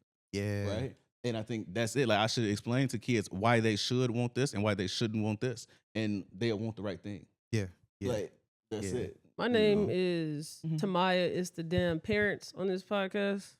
And it's always the parents for me. Yeah. I take a lot of stuff personally now when it comes to like my inner circle, my family, because I feel like a lot wasn't instilled with the parents into us. Yeah. And so now that we're older, we got to figure out this shit quickly because life start lifing. Yeah. I'm the one that's more secure. I'm the one that I would say took the more appropriate approach, knowing where we came from. Yeah. Making sure my grades is fine, making sure I'm in some shit out the streets, not at a nigga house, like in some shit, right? I think I took the route that they felt like they should have took. And so that's why they all come to me with their issues. Because Tamaya probably got it figured out. And I get upset with my parents because this is something they should feel comfortable to come to you. Some of this shit y'all ain't even been through yet. Yeah. And you 40 some years old and they gotta come to me or some shit. Like that stuff gets me angry, and I take it personally because I don't also feel like I'm respected in my family dynamic the way I should be. Type shit. Yeah. It's some serious stuff I've gone through with my sisters that I feel like nobody should have to go through alone. Yeah. You should go talk to your mama about that. Talk to your daddy. Don't come to me about this shit. Right. Yeah. I feel like I've definitely had those experiences, not from a place of my parents weren't involved, but it's like, shit, I'm the one that's right here, right? Yeah. Where it's like, I shouldn't necessarily be the one handling this, but if I don't handle it, it won't be handled. Yeah. So I'm going to take care of it, and I go talk to my parents later about why I had to do that. But I was never going to be like, all right, well, shit, that's on them to figure that out. So y'all need to figure that out because they didn't figure that out. It's like, nah, we going to figure this shit out together. It ain't like that. It ain't like that. And then we going to have a conversation about why they didn't have it figured out. I mean, I'm definitely you can come to me for anything, brother. So I can't be like, you should go to your daddy for this. Now, there are situations where I'm like, okay, you can tell me this, and they have told me this, but like some things your parents, I do have to tell, like your mama or daddy. And don't be, you can be mad at me, but one day you'll understand why I had to let mom know. Yeah. But like, it's never like, nah, go to your mama. Or you should have went to your mama. No, you come to me for anything. There are some things that I knew way before they parents knew. Just because I made that relationship. Like you said, I was doing Princess and the Frog. I got so goddamn sick of Frozen because I was frozen out. I fucking hate Frozen because of my youngest sibling. She used to love Frozen, but because I built that bond from the get-go, you know, they still come to me for anything at 13, 16, 17 with just more topics. So I'm like, oh shit, it's time to talk about this. Damn, I wish I had younger siblings. We all around the same age. So I get a cash app request every goddamn day. I'm sick of this shit. I can't wait for them to grow up some more. I am tired. I'm only 24. They look at me like they call me Unc already. I'm like, baby, I don't have unk money yet. Yeah. I'm struggling. Yeah, I think it's Yeah. different too. Like I'm not the oldest, so I got I am. I got siblings that's like wide range apart. I got I a wish I sibling had who's an older 17. I sibling. got one that's 33. I wish I right? had Like, so it is. We do have a since it's a big wide range and a widest range of experiences and shit like that. Like we do know that we can go to each other for certain shit. Mhm. That like, all right, you probably have dealt with this already, so I'm about to come to you because you did that shit 10, 12, 15 years ago, right? Like it's been a big ass because of the age gap. Mhm. It makes it different. And my parents trust us to handle each other because we adults, right? So like they know that it's gonna be shit that they teenagers don't want to talk to their parents about. Mhm. So it was cool. It's like, all right, like my dad, like, all right, you don't want to tell me, you told your brother, cool, whatever, Yeah. right? Like there's certain shit I don't want my sisters to tell me. You talk to our big sister, cool. I don't need to know shit else. Yeah. Like, and it can work like that. I think, because it's 5 of us. So a lot of us, wide ranges. I think it works out well that way. I think when you have kids who are closer in ages like that, shit is harder because y'all learning this shit at the same time. Like I'm telling, like when my sister in high school, I graduated high school 8 years ago, so I could tell her about that shit. Now that I've had time to actually sit and think and reflect on it and shit like that, right? And tell her what's correct and not what I'm still feeling. 'Cause that's the difference from shit that you ain't really got over that shit you was going through in college. Like I didn't like our college that we went to. I didn't like it. Some of that shit still bothered me. So I got mad right now. And so when me and my sisters talk about college, a lot of the shit that I tell them is so that they have an experience that's not like that. Yeah. So some of my shit definitely be biased and skewed because of that, because I still feel those emotions, right? Versus when you had some shit that was a long time ago, you can sit and think and get shit the right way and say, yeah, this is what I felt, but now I know why I felt that way. Yeah. And this is how you can avoid that. Yeah. Okay. Off topic, but kind of on topic. What? I wait. So, my dad, he has a bunch of kids. Love that. Your daddy got a bunch of kids? What's a bunch of kids? He's got 5. Okay, not 4. it ain't 10. It So, ain't 10. Yeah. He got kids with other women that ain't my mama. Okay. And so I only grew up with like 4 of them, but it's certain ones I didn't grow up with.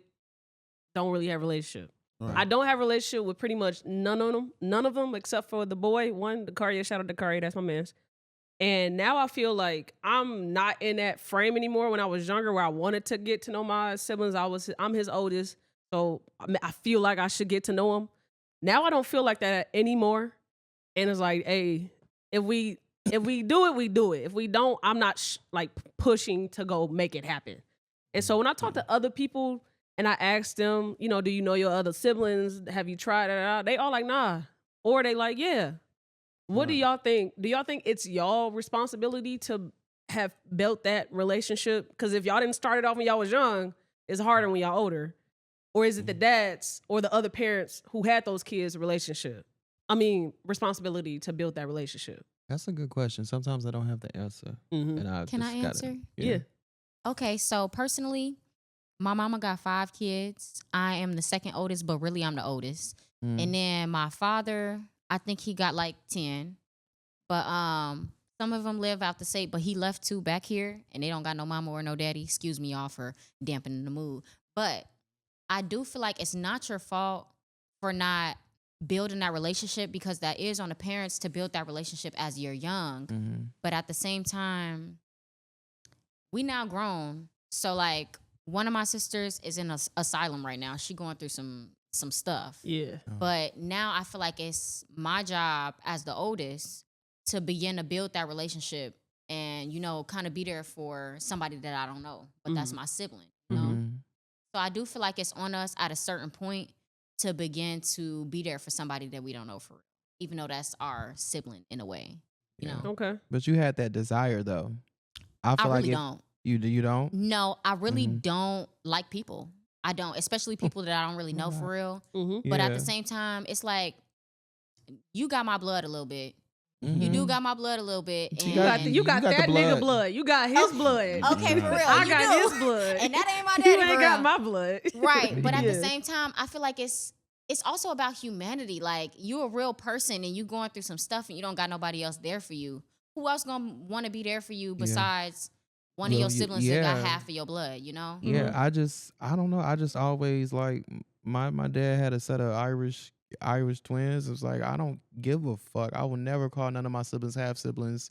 These my brothers and sisters. So I just always had the natural love and desire to get to know them and be in their lives. So I honestly don't understand when people don't want to be a part of their siblings' journey in life. I don't get it.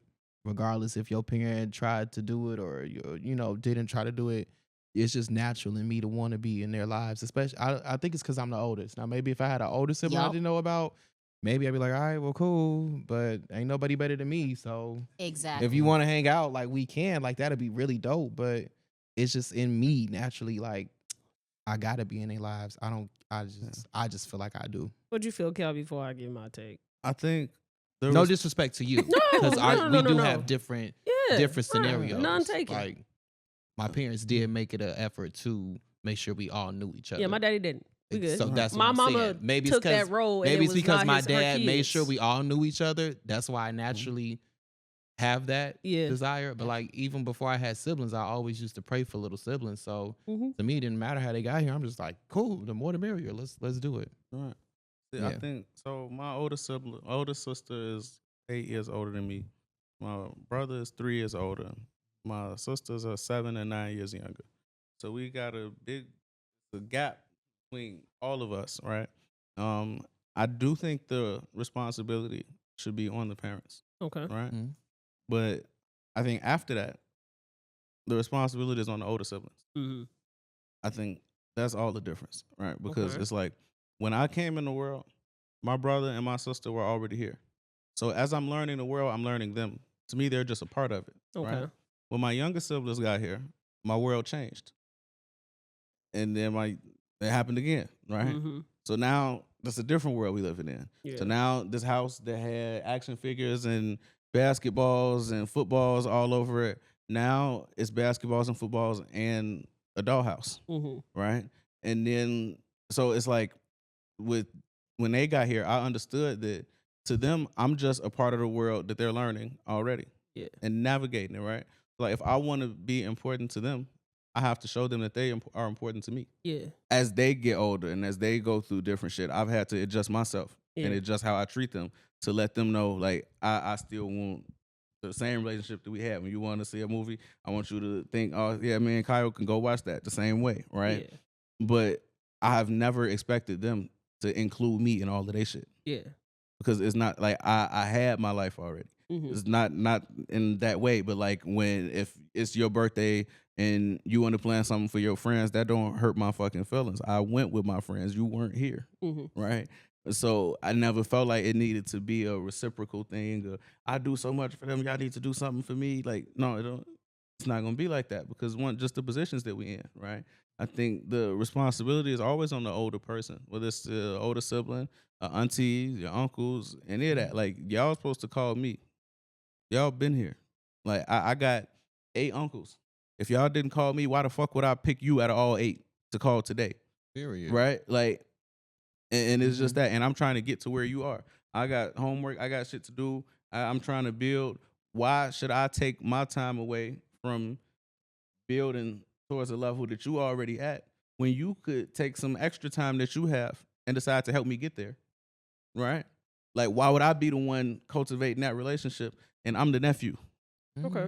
Right? Yeah. Like, hell no. So with that, it's like I think parents should absolutely make sure that all of their kids are together. I remember when we was little, my dad would tell us before me and my brother go outside, I don't give a fuck what team y'all go outside to play on, he on your team. Sometimes you gotta make sure that people are close. I think that responsibility should be on the parents. But if it don't happen, like, I think the responsibility doesn't not fall on the older siblings. I think you're the oldest for a reason, on a divine level. I think you got to know that responsibility, though, for me to be upset if you don't embody it after we reflect on you being the oldest. Because my older sister, my mom's side, she's technically the oldest out of my dad's kids because he took her in. But I am the official oldest that we know of. Yeah. And I feel like she wasn't a big sister to me on my mom's side. Like, in general, I always felt like I was the oldest. And I'm the middle child on my mom's side. She says it too. She calls me her big little sister. And I don't like that. and I feel like I deserve a piece of my childhood back from being the oldest, not oldest. And as we get older, I'm still being treated that way, and I don't like it. Like, I want to be able to do some dumb shit, and I call my older sister, and she's like, all right, we finna go do this. And I can't. I don't like that shit. As far as the whole parent thing, I'm harder on the parents than the oldest because I had a parent, a deadbeat, tell me it's your responsibility to get to know all your siblings, and you're not. This person is not doing that at all for his kids, but telling his oldest it's my responsibility to go do that shit. That's absolutely ridiculous. Yes. But, and I think like the your feelings are responsibility valid there. should fall on the parents first. Yeah. I just think like, some of it does go to the siblings too. Like, if you wanted that relationship, you could have it. I'm not saying that anybody is supposed to want it. Yeah. But I'm saying like, you can't. I can't see an older sibling saying, "Oh shit, me and my younger siblings ain't close because they don't call me."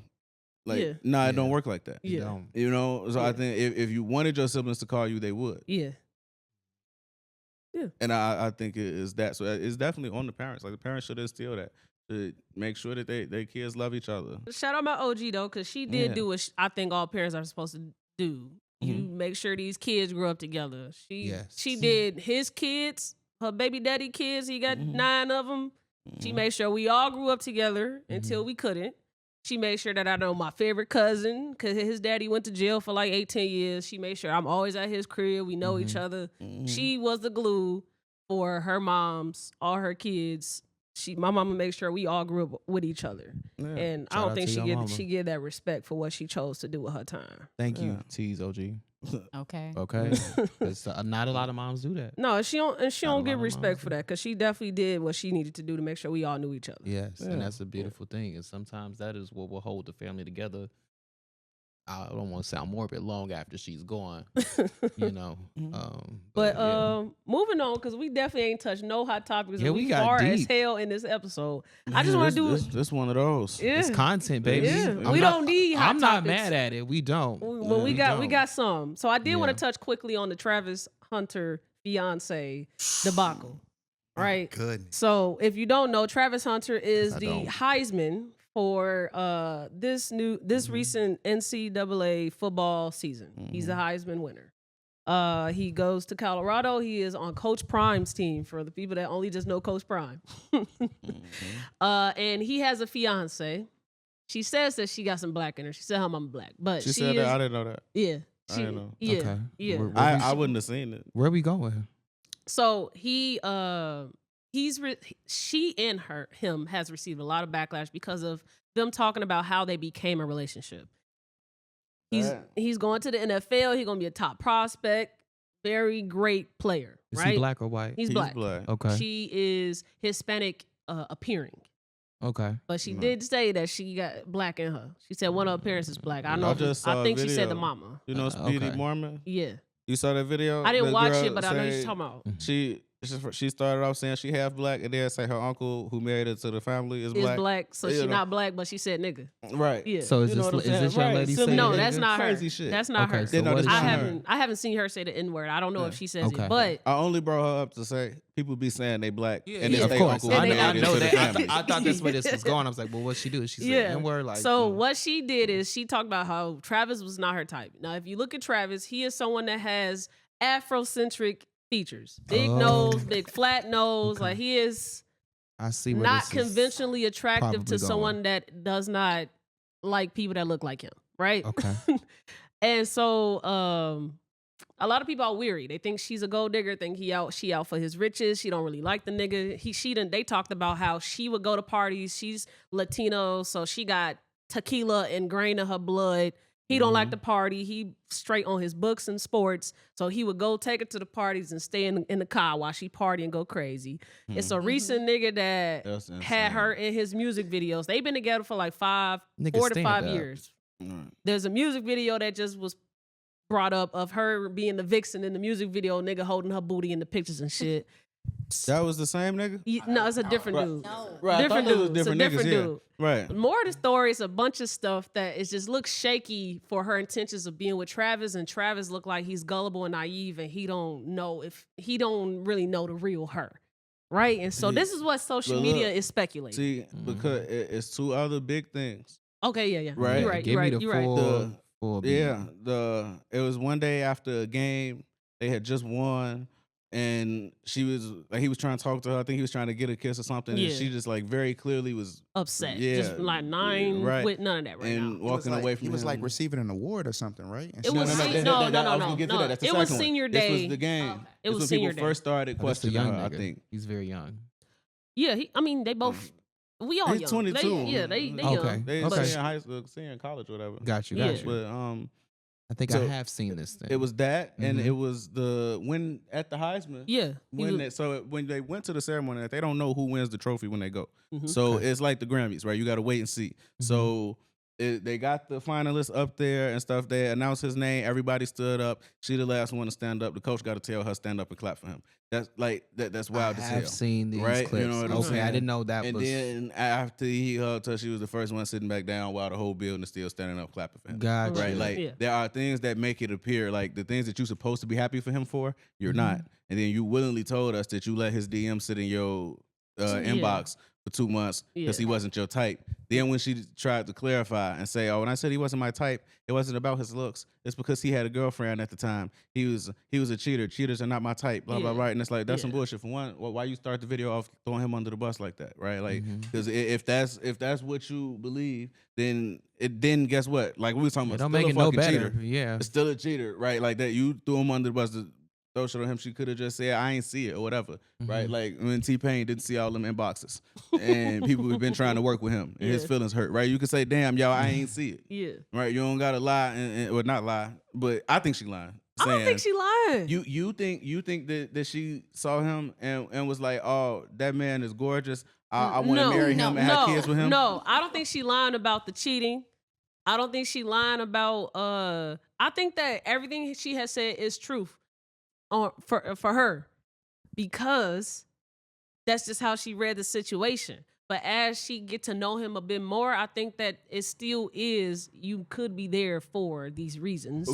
But that stuff still is true, but that doesn't mean that you ain't here for these reasons that we think you here for. I feel like that's kind of crazy, y'all.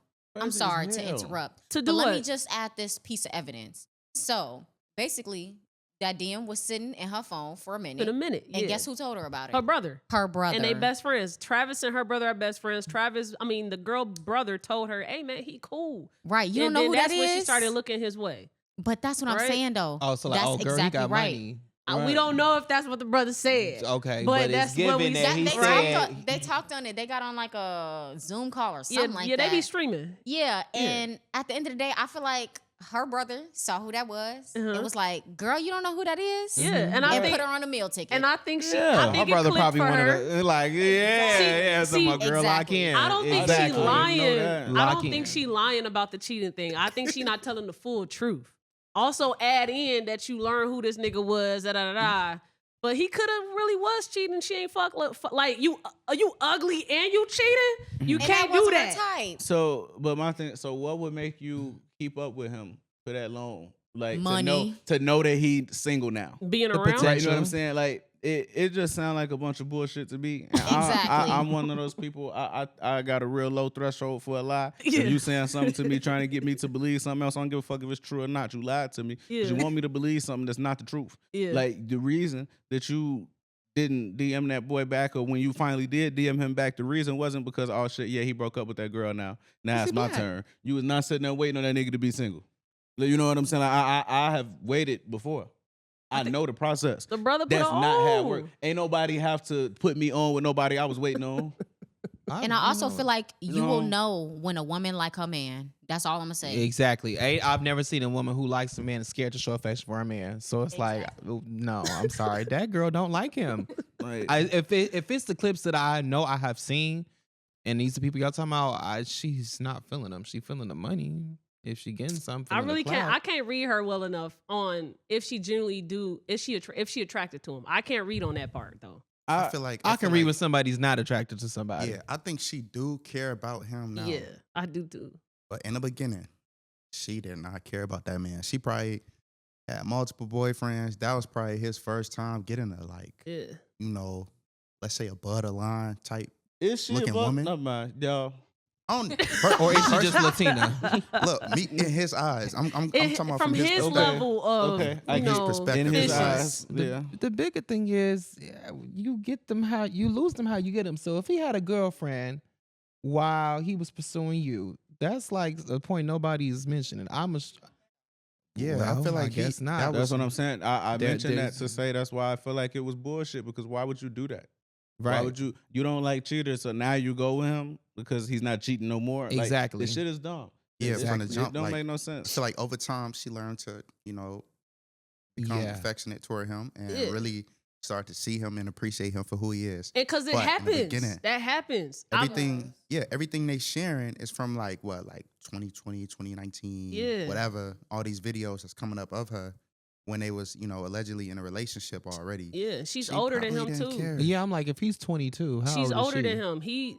When I don't know. He's 22 for sure. I just know he's a senior, and I just kind of guessed. Okay. she graduated college already. Yeah, and She she like, already did her So time she's in probably college. 23, I 24. thought she was a year older than him. I thought, because I think I saw a video. She mentioned his freshman year and her being a sophomore or some shit like I that. think so. I Yeah, just know Yeah. that she Yeah. is done with Yeah. college because she said how he had his time. Them transferring over, she was weary. So if you finna transfer to Colorado and go crazy, break up with me now. She said that because Yeah. she know how you can get down in college. She Yeah. did her. She said I did my time. and then there's a Right. part of me that feel like neither one of them was expecting this level of Yeah. publicity. Notoriety. Yes. So Yeah. maybe behind closed doors in their relationship, before all the cameras and before all the awards and accolades, it was like, nigga, I'm not finna stand up for you. Like, I love you, this and that behind Yeah. closed doors, whatever. Yeah. And so she's not used to having to be a reflection of her Facts. significant other. I agree. Mhm.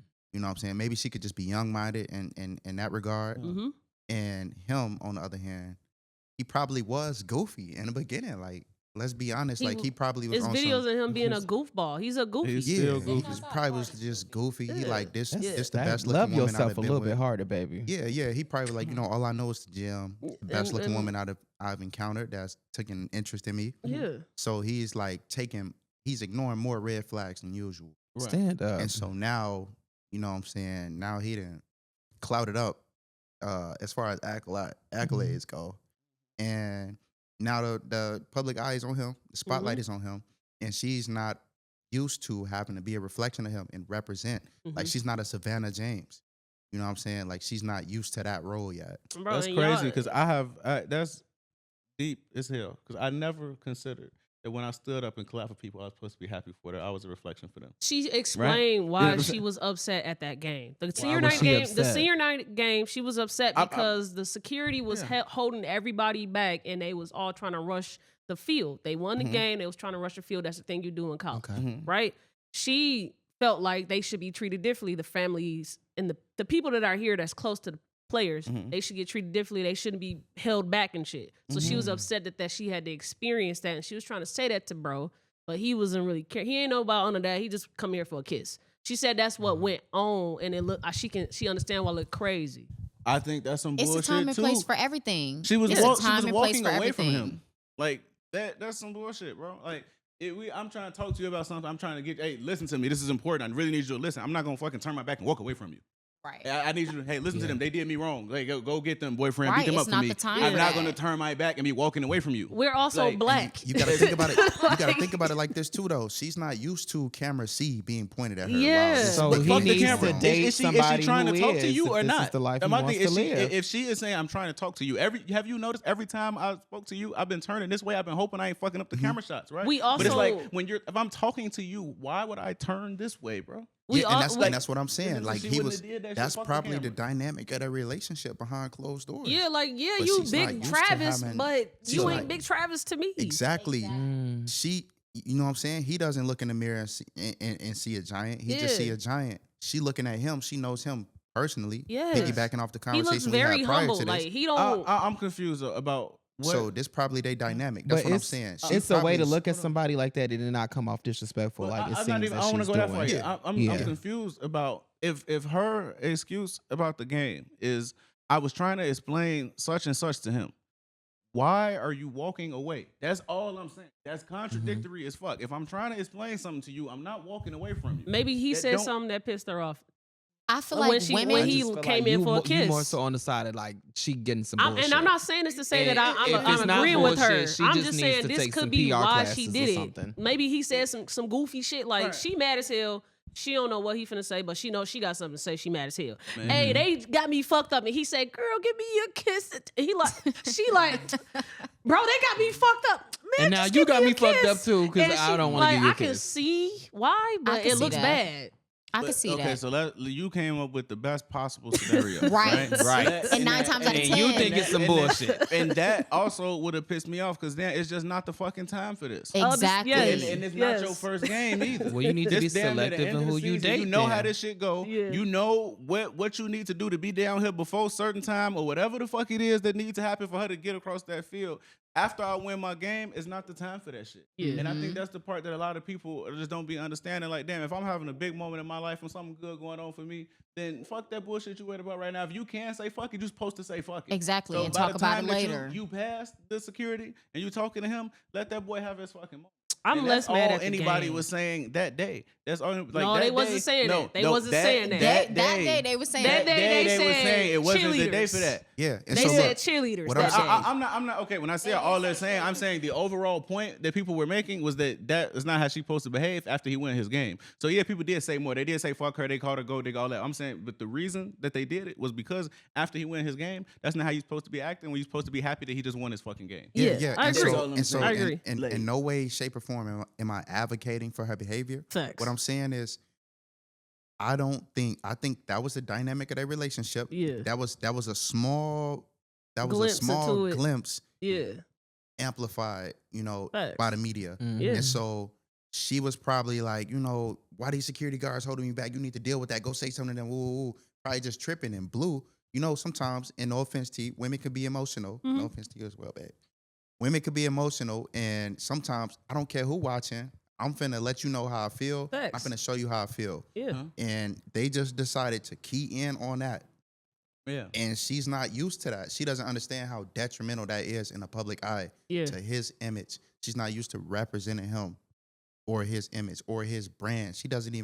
I don't even think she's processed the fact that this man is going to go to the NFL. I mean, that's a lot. It Yeah. sounds like this My ain't the thing- shit that she Manage. signed up for. yeah, Right. exactly. No, that's Exactly. definitely what the fuck she signed up for. And she She like, signed up for the money. isn't she Bro. But pregnant she didn't right sign now? up to be a No, she public not. figure. We don't know So that. why Yeah. the fuck is she in his Adidas commercial? Yes, the fuck she did. Well, I didn't know that, honey. I'm just going off No, the you way. know what I'm saying? Yeah, but Cal, I didn't know know that. that. Cal, This how- Cal. All of this came Cal. after the Heisman. All of this came after the Cal. Heisman. In the All of this fucking came after the Adidas Heisman. commercial. Me and I Cortland didn't know are they on the was getting same brand. page I didn't know about they was this. getting brand deals together. Now y'all should have No, told me we that. don't know that. We don't She know ain't got that. no fucking brand deal. She getting a cut or Bro, something. If she in we the commercial, she's don't getting know a that. paycheck. Hold on. We If talking over she's each other. in the We talking over commercial, each she other. getting in some the money commercial. from it. She ain't Cal, got. bro. She might got some money. She She getting might. a She IMDb might have credit got or all the something. fucking money for all I know. He might have getting gave her the whole fucking check. Well, at but this I'm point- saying she didn't catch no fucking footballs to be in the commercial trying to sell me some shoes. But But look, if all she's of in the this- commercial, all of this took she's place gaining after the something from Heisman, the though. relationship. All of this took place. We got to get a benefit of the doubt there. All of this took place after the Heisman.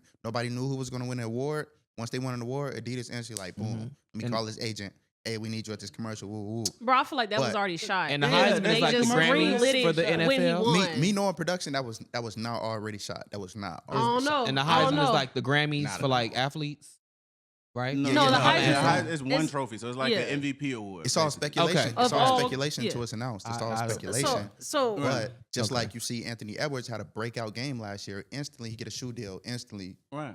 Adidas commercials right after that. But- What if he but broke his I'm leg? saying, that how game? the fuck she end up in a commercial? because he What chose. the That's hell was part of she her. doing in That's this part of his commercial? brand now. He- That's yes. publicity. Right. Yes. Okay. So my thing. So then at that point, I cannot say that you did not sign up to be in the public if that's how you're going to behave. Because guess what? We didn't see Savannah James till the last fucking 6 years until they moved to LA. Nah. Right, You know what but I'm she saying? didn't Nah. prepare for that. LeBron been in the league 14 No, years no, no, before no, we no, knew no. Savannah like We've that. been Like, seeing we Savannah. seen her, but I'm talking about like with her being out in public and she posting her pictures, her fit pics on Instagram, and now she got a podcast. Like she has definitely become more public. Yeah, in these yeah, past few years. absolutely, but and that's what I Savannah- mean. Like if she wanted to live privately, she very well could. But them being like, high do you schools, know what we- Juanita Jordan look like? Nah, not at all. You see, if Juanita Jordan could walk in this bitch right now and you don't know who she is, she got 3 fucking Michael Jordan's kids. Bro, If that- she that's wants not his to live brand, though. But privately, look, if that's she not wants his to live brand. privately, she can. So That's that's not all his, I'm saying. That's not his brand. LeBron is looked at as a family man. Jordan was gambler, whatever, vigilante, let's say. But the thing is, Savannah, the thing with her and LeBron, they was high school sweethearts. This man was getting paid in high school, getting Hummers given to him on the front of Slam magazine, all of that. I was already knew what time it was. Juanita and Savannah. Yeah, I wasn't saying like I think like both of them, like if they wanted to be private, they can. Because we see Savannah now, but I'm saying like for the longest we didn't. But like, yeah, because she didn't want us to. Just to put that in. It's the reason why she ain't want to. Yeah, just to compare. Fuck the reason. I'm just going on the capability. Nigga, hey. Just to compare that to Travis Hunter, and I don't even know his girl name. I don't either. I don't know her name either. Before Prime went to Colorado, what, last year, a year and a half ago? 2 years. 2 years ago. Like, who was talking about Travis Hunter? She didn't know that neither one of them knew that this was going to happen. This man had a breakout season. Yeah, he not the same Travis Hunter that walked into Jackson State. And he's not the same Travis Hunter that walked to Colorado. Exactly. And there was a lot of speculation around him winning a Heisman. He had 2 like big games where he got like a steal and then like a touchdown, whatever, interception, whatever. And now, you know what I'm saying, he wins the Heisman. Now it's all this hype around him. Unexpectedly, that's still the position that their relationship is in. Yeah. So now here comes, you know, putting that relationship under a microscope. You're going to see that in whatever state it's in at that moment. Am I justifying her actions? No. Am I justifying him doing goofy stuff? We trying to show some understanding for the mishaps. I think you got to make mishaps for you to know how solid you got to be when you figure out, I'm with this nigga now. Now once I can't be like this. Now once they get locked in with public relations, once they get locked in with their agents and their representatives and stuff like that, and media training, I'm sure she's going to be popping out in dresses. Yeah. And you know what I'm saying? Skirts, blazers, whatever. And if she not, then that shows a different picture. Yeah. Maybe we are right. Like if we see her maybe a year and a half from now looking like a trophy wife, showing up, you know what I'm saying? She's sitting in the box wearing blazers or just so ecstatic about what's going on. Now we know what's going on. She was not expecting that in the beginning. I said it sounds like she needs media training. If she wants to, just because you want the lifestyle and you want the fame and glory, don't mean you built for the shit when it's time for you to be on camera. That's why I was like, it's either that or it's what you saying, which is some bullshit. Maybe she just not feeling him for real, and it shows at those type of situations. Or she needs media training. The thing about the media trainer and all of that is like the way that she is behaving and the things that we are observing and that people don't like. Really, like, you just wouldn't behave that way regardless of whether or not you believe there's a camera on you, right? And that's my problem. They're like, we're talking about natural human reactions and natural human behavior, and I don't think the camera changes that. I think the camera caught it, right? Like when I'm saying, her justification, is she trying to explain something to him? Why are you walking away from somebody you're trying to explain something to? Yeah. That just doesn't make sense, right? If it's the fucking I forgot what example I was going to say next, but just the natural human behavior, like the Heisman thing, right? Like everybody know I'm going to stand up and clap. The whole fucking building is standing up. Why does this coach have to tell me to stand up? You see what I'm saying? Like it's shit like that it's like, okay, just a genuinely happy person is going to stand up for you. She responded to that too. Going to be happy. Yeah, and she said what she about, say that she it was didn't too know. hot outside or some shit. I also feel like she digging a deeper hole with all these responses. I agree. She absolutely is. You need to learn from Beyonce. That's furthering my point. That like the fact that she cares about how people are perceiving her means she wants to be perceived. Yeah. Like you are going for that kind of life. In the spotlight, if you trying to fucking play public relations, dropping 8-minute videos explaining why you look this way and your facial expressions and shit, we can't then say, oh shit, she don't want to be in the public. You know how many of those fucking, like, was Shador saying this? I don't know if he got a girlfriend or fiance, and if he just got 8 girls who think they his girlfriend. Because it's like, if he don't want us to know, we don't have to. And that's the thing. It's like at the point where you make the choice to put yourself out there, you gotta fucking behave correctly. And correctly, I'm not even saying you gotta behave for the cameras. I'm saying, can you behave like a person? I was at the high school basketball game last night. The boy dunked. Everybody jumped up. Like, that's natural shit. They say Travis Hunter, you don't think, oh shit, let me stand up just so I can see the nigga face? We can all have our speculations, right? This is what I don't like about this Travis Hunter shit, is that he and her have disabled their social medias. They not on social media right now. And I think it's because of all of this shit that we all got to say about their relationship that we know nothing about, right? I don't like you got Shannon Sharp saying she a gold digger. I don't like that you got all of these celebrities and then all of us. Why did saying, Bow Wow say something? Like, I don't like it. Yeah, I don't What like did it. What I Bow hate Wow that. say? What Come he on, so say? let me give you some I game, didn't- lil' bro. Like, bro, call me, DM me. Why you gotta make? Yeah, a fucking video real and nigga. These It's is like, kids. Like, I don't even want to talk about them too deep in my Like- like 21, 22. Like, they just babies. Shannon with Sharp a lot of went money. way too crazy on this for me. Mhm. He went too crazy. Yeah. You don't need to say nothing about no cameras. He has Travis. Yeah. If anything, Shannon Sharp got more of a connect to Travis Hunter than Bow Wow. You don't gotta go on your pod and talk about this. You can go talk to him. This is a nigga coming up the same sport that you went through. Like, you can one-on-one talk to him. I don't think- like You it. say that, but you gotta realize. that's true. I think sometimes you just have to have the expectation that people are going to talk to y'all. I could say that everybody in those comments could just send me a message and disagree with me. No, but you can't. that's not how that No, shit works. No, I'm That- not talking about us. yes, I'm talking about those I'm persons. talking about on the But Shannon general get paid scale. to That's do what I'm what saying. he doing, It's so you people can't tell him not commented to. on those posts who know me. And that's what I'm like. Once you put yourself out there, you don't have the ability to control how people respond to you. Period. Like, so saying they don't have to talk about this shit or none of that. Fuck that. She could have stayed her ass at home. If I don't want somebody to see me, I'm not gonna go outside. A nigga Like, that you know see me what I'm shouldn't saying? be in my comment But look, section. this the thing though. And I then- agree with that. who- A public, what But do you mean by Shannon that? Sharp What do you- make if money it- from saying what he's saying on his platform. Exactly. We've given Shannon Shannon Sharp Sharp didn't- that he basically the new Wendy Williams, if you think about it. Oh. Half of the trending interviews, Cat Williams, Monique, fucking like the nigga is taking Wendy's spot. So you can't Hey. be mad that he's doing what we've kind of been praising him to do this I past year. feel like if I'm a public figure, I cannot control what civilians say about me, the audience. You can't. But the people who can empathize with me about being a public figure, about being in a spotlight, why are you saying something? Why are you making a video and tagging me, bro? And putting hashtags. You're trying to go viral. Yeah, like Bow Wow. What That are you shit is doing? insane. Yeah. And that's why I didn't hear shit he said. Because I It's ain't just heard like shit when Bow Wow said 9/11. I in didn't years. know That's he's- like when 9/11. When 9/11 happened and they get on the news talking about some, let's see what Ja Rule has to say about this. No. Why do I care what Ja Rule got to say about 9/11, bro? Well, what I be without my baby? Right. Sorry. Right? Why is Bow Wow like I would have had to link with him, bro? Yeah, I Yeah. feel it. But even like the thing with Shannon Sharp, right? Like, if people are looking at it like she carrying herself like a gold digger, I'm not mad at that nigga for sharing his opinion. But especially because I just can't imagine if that was a black girl acting like that. The shit that people would say and The how excuses people, they would make. and who would be the ones coming to their defense saying, "Oh, Shannon shouldn't say that." That's true. It true. wouldn't be like that. Mm-mm. We wouldn't give a fuck about her posting her 8-minute video. I'm with you. Responding, it would just be, "Oh, that bitch lying." That's how shit go. Yeah, right? but at this point, you're And- pounding down on the shit now. Like, you think your take out of all these takes was needed when you got my number? You talking about Shannon? Yes.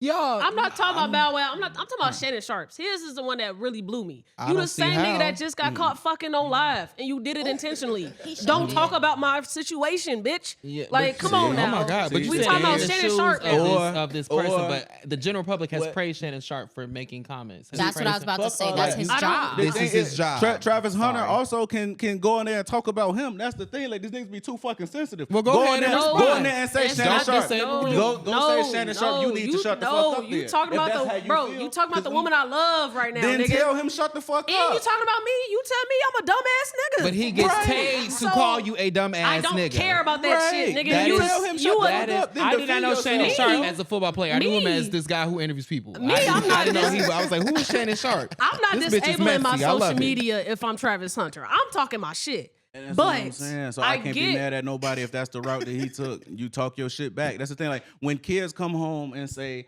"This person said this about me," the only correct response is, "What did you say back?" Yes, we right? get that. Yeah, So yes. if you upset that somebody said this about your girlfriend, you either need to defend your girlfriend or not have her. You know I what you think can that's compare this it. to? Like, ain't no in between. You can either embarrass to be with that woman or you defend her. I just think they need better so PR. Does anybody remember when I believe it was the football player Tyreek Hill, when his mansion caught on fire?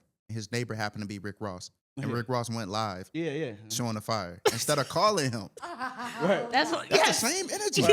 Yes. And Tyreek Hill went on a public platform and was like, nigga, why didn't you call me? Like, why would Literally. you just do that? Like, what the fuck? But he responded. He didn't just disable his page responded, after but his house burned this down. Tyreek Hill, very prominent football player with notoriety.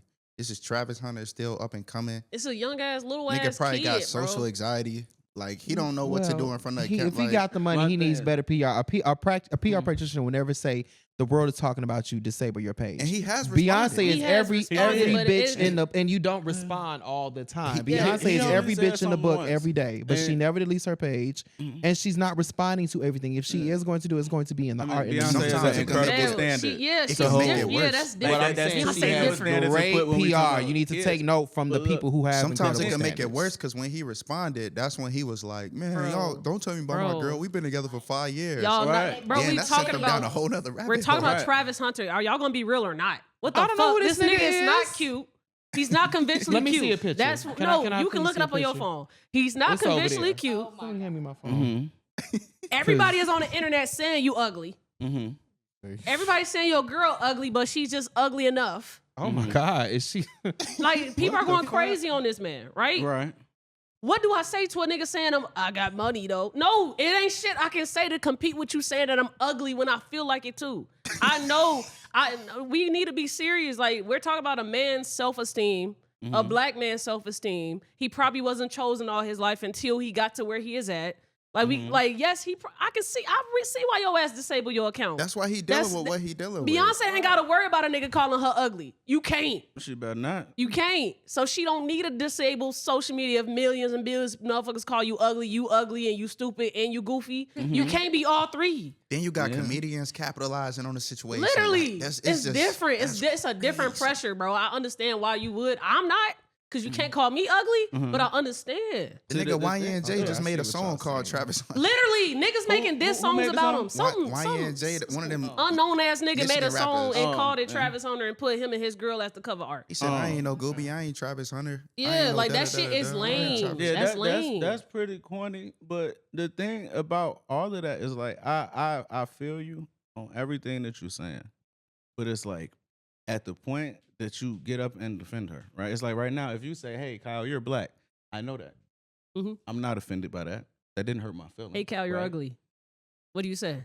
Hey, I know some people that disagree. Like, that's cool. But right? I You also know what feel like saying? I'm ugly. Now, if I was ugly and I felt that way, I'd be damn. All right, now I'm about to say, well, fuck your shoes. Then I'm about to say something back. You see what I'm saying? And that's my thing, right? So it's like, if you get talked about, you either can defend it or change it, and that's all you can do, right? So I'm embarrassed that I'm with this woman, so I'm about to leave her because I don't want to be embarrassed, or I'm about to get online and defend her. The last hot topic, because we far as hell in this.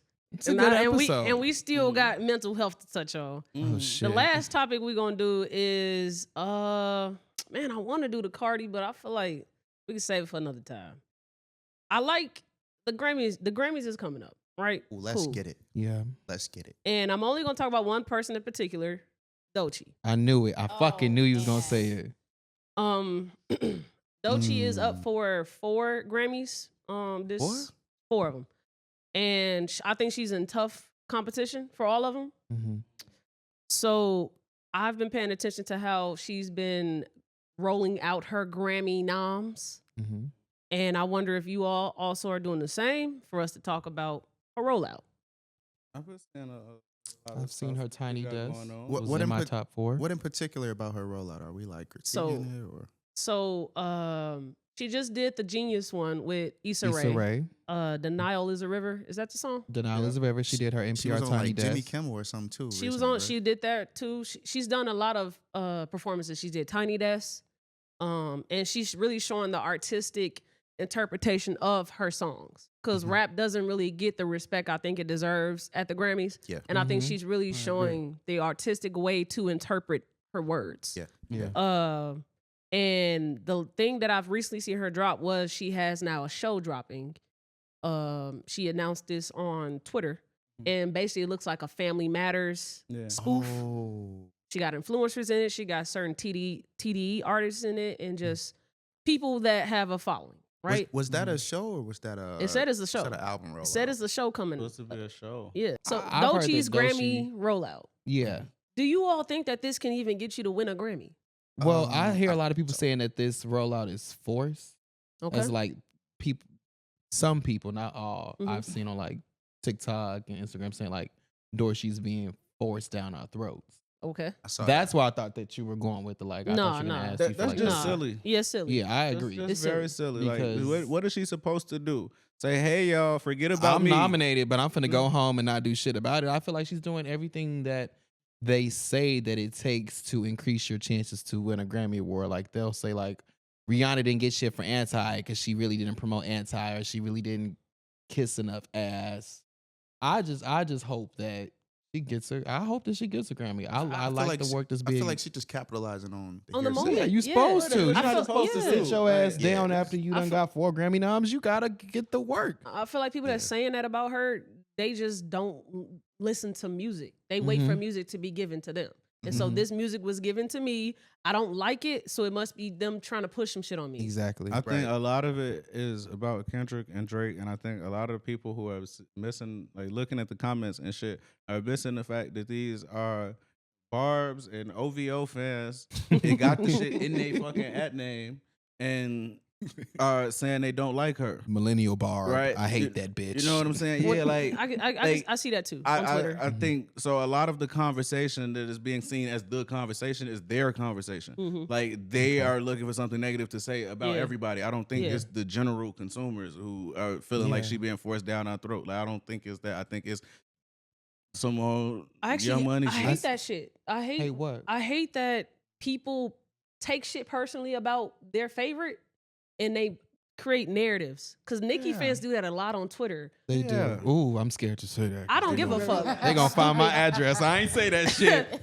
Do not dox me. But I, as somebody who firmly believes like Nicki is one of the greatest of all time, I'm Mhm. never gonna be like Nicki the greatest of all time. So fuck Doechii. No, I honestly, y'all, I never thought of Drake or Nicki when I hear Doechii, and I Bruh. love Doechii. It's the fact Maybe that that- she's being maybe I'm animated with intelligent, her voice. But I never think, oh, this is so like. Bro, I just you think- haven't been on Twitter then. Yeah, I don't These have niggas Twitter. are Missing on. something. I They don't are have on Twitter. Twitter saying that Kendrick and Doechii got that animated Yeah, voice. Now, when I do voice hear her, shit I do from like Nicki. see some of Kendrick, but I've never, and I love Nicki. Yeah. I've never thought that, oh, this is so Nicki. I just Yeah, never I've thought only that. seen a few of those comments. I was bringing up Mhm. Nicki and Drake because of the whole Kendrick and Drake beef, and they just Got don't like you. anything associated with him. Mhm. So I don't Okay. think it had any. I wasn't. I saw a few of those comments too, but all of that is silly. It's silly. Because people have. She's not the first rapper to rap like that. She's not the Literally. first So- animated Yeah, black and- woman and- either. Yeah. yeah. And Nicki isn't the first animated.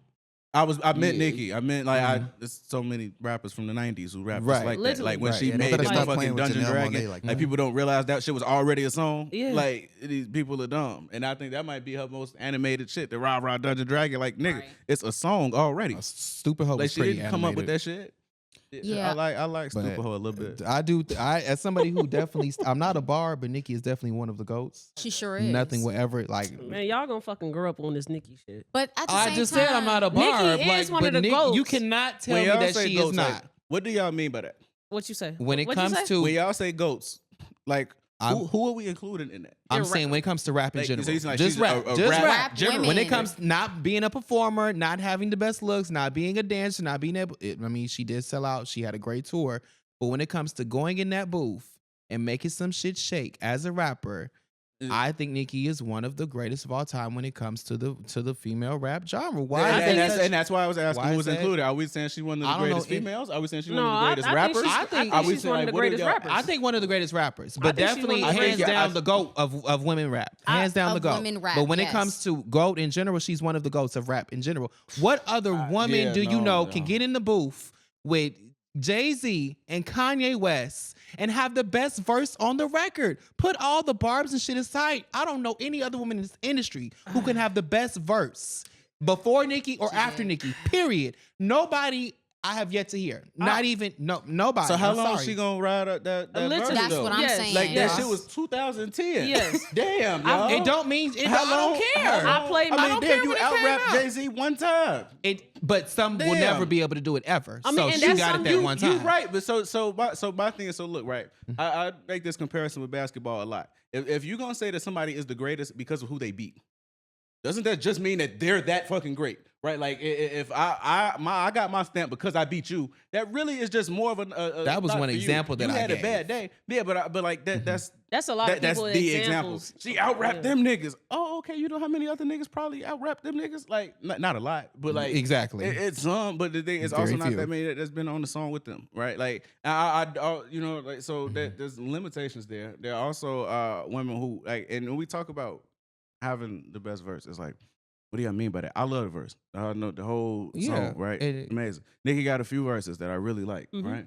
But like when That when is- y'all are saying that it's better, I think so many people are judging rap on what they like perspective and not necessarily what's actually better. Like what's the better verse? 'Cause what's that one with Yo Gotti? She said China 8 fucking times.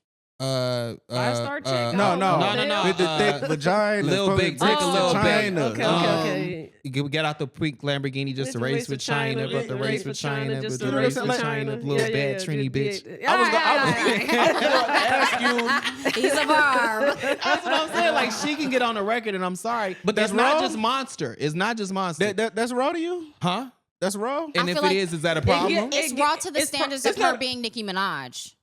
And I'm not. Wait, saying, you said I it's- like that verse, but I'm saying there are multiple songs where I'm like, damn, she had the best part, and it was an R&B record. Right, multiple like, songs. shit, But I that feel was- like Oh. if she wasn't Nicki and it was Doechii singing that verse, they would make fun of her. I agree. Maybe they I would, Agree. you know what I'm I saying? agree. I told y'all I'm rap. If I say here and rap China 8 times, y'all gonna say shut the fuck up.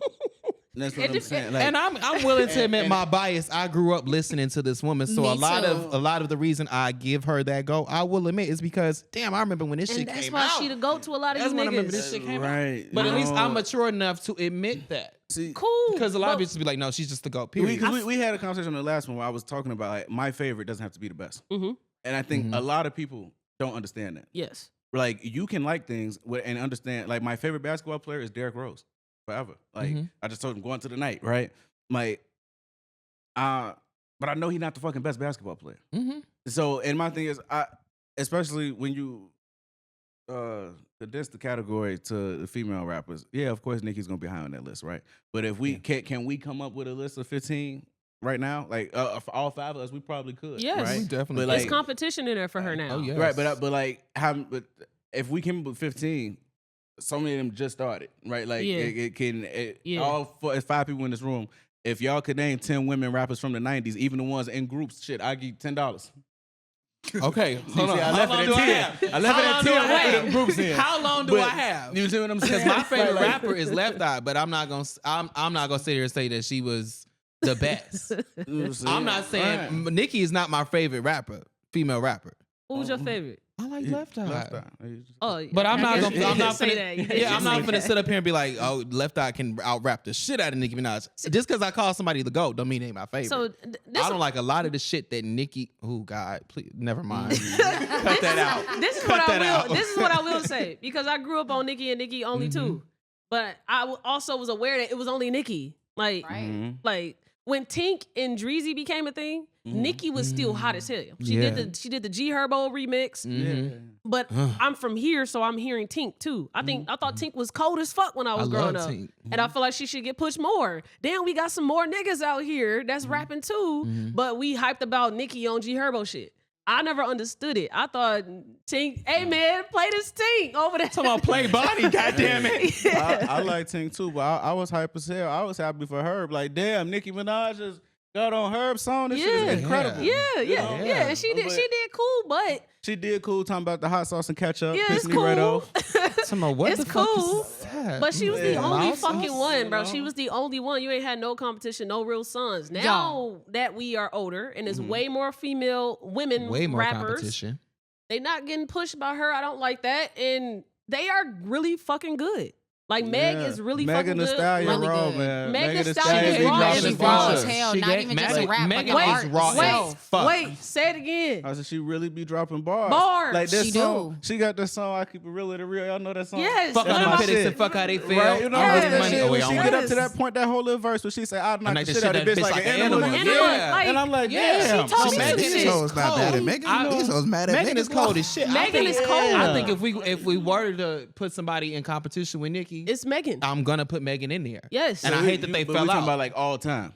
Cause like Lauryn Hill and Lil Kim and like Lauryn these Hill. people That's exist. That's You know what I'm true. saying? Yes, yes. And that's why I have such a problem when people just go straight to the Nicki the GOAT shit. It's like, okay, are you saying she the GOAT female rapper? Because I don't agree with that. But even then, it's like do. once you say GOAT rappers, period, like hell no. You know? I think Like- Lauryn Hill is an entity within her, like icon, pioneer. Right. Man, y'all gotta go on with this Lauryn Hill shit. Legend. You don't gotta like go. Lauryn Hill? Y'all gotta go on, What bro. the I'm fuck not- you mean no. we gotta go Can with we the say Lauryn this Hill though? Can we shit? say this though?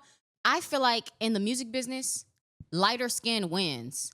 And Correct. sexiness wins. And I feel Correct. like Yeah. to stem off of what you were saying, Doechii is not being pushed as much because she's crazy and she's dark skinned. She's dark She's not skinned. more If so sexy. Doechii was light skinned, Doja Cat. Exactly. Literally, Yeah. she's literally the dark. Exactly. Well, I'm not. She's not the literally. But the I'm saying dark-skinned she Doja would Cat, be but they, exactly yeah. where Right, they and she's the quirky. industry. I feel like Yeah. Thank you. That's cool. I don't want the world to see Doechii as attractive. I need her to still be single when I get famous. I think Oh she's my fine goodness. as fuck. Yeah. I've never looked at Doechii she and be sure like, is, that's but a she doesn't play bad that bitch. sexy role. She don't have to. Exactly. And I think I think that's why they're confused. The girls I are think she confused. does. They're I confused. think Doechii does both. I think she does her sexy shit, and she does when I want y'all to take me serious shit. Yeah, because I seen her perform. She did this little festival. I'm like, that girl got Fuck an no, ass she on. had hella ass Baby, out. You I not was finna like, say she I not got doing some shit sexy. in my eyes. She is sexy now, but I don't roll she that sure way. is, But but she she fine not as gonna run hell. on that. Like, Yeah, it's She not. not It's gonna not wear the. her- It's not the selling point. right. All right, Right. Yeah. all right. So to end this Nicki shit, because y'all went off my question. It always Nikki, who also happens. doesn't have a Grammy.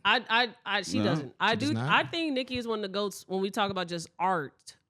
Being an artist, but Okay. being a rapper, I don't think she one of the goats. Oh, I don't think she's That's- one of the it's greatest racist. rappers of I'm all gonna time. I respect think you she's on one that. of the I'ma greatest disagree. artists of all time, but not rapper. No. When we talk about her catalog, I think a lot of this shit is corny now that we older. Yeah. I'm A not. lot of that Young Money shit, we don't want to hear that shit no more. Yes. Like, a lot of that shit that they was dropping, they dropped that shit for every 2 months. There's a new song went #1, and I don't want to hear that shit no yeah. more. Well, I yeah. never fucked And- Wayne. and I it's never that. fucked Drake. You know what I'm saying? Right? I don't want like to hear shit no like damn that. I truffle. don't like shit like that. But when the shit came out, goddamn it, I was like, oh my god. And this then is they the on the coldest same shit. track saying, yeah, but I would have. give me a Yeah, whoever and when you dicking give me Nicki a ain't chance, dicking I'm gonna her right. fuck I the was shit out of you. Like when that he shit said crazy. that shit, I was like, what the fuck? I don't like that shit. That shit Like- nasty. It worked back then though. A It bunch worked of- back then. Like, She was the No only social- girl y'all with a remember the bunch of lyric nasty video niggas. for that song? It was very Nazi coded. I was like, how did they get away with this shit? I never seen it. If you find it, I think they probably deleted it. But I remember, like, even when I was 14, I was like, this is Holocaust, like Germany coded. How did they do this? And now Like, they're talking about fucking each other? yes, it's What's the the lyric video vision? for Only. I'm like, this is like Hitler, Nazi Germany coded. I'm like, I wonder if that video still exists. I'm gonna Yeah, look I'm- into Nicki that. Minaj is a victim. Whoa, What's the next? topic? So- That take was crazy. Her husband? No, that label. They Now all victims. The whole label. they all victims are of each victims. Okay, other. okay. Let me think. we I can guess talk about it's it my another time. turn. Push was We- trying to tell him that. We can talk about that another My time. sideburns. Plus, we're on that battle.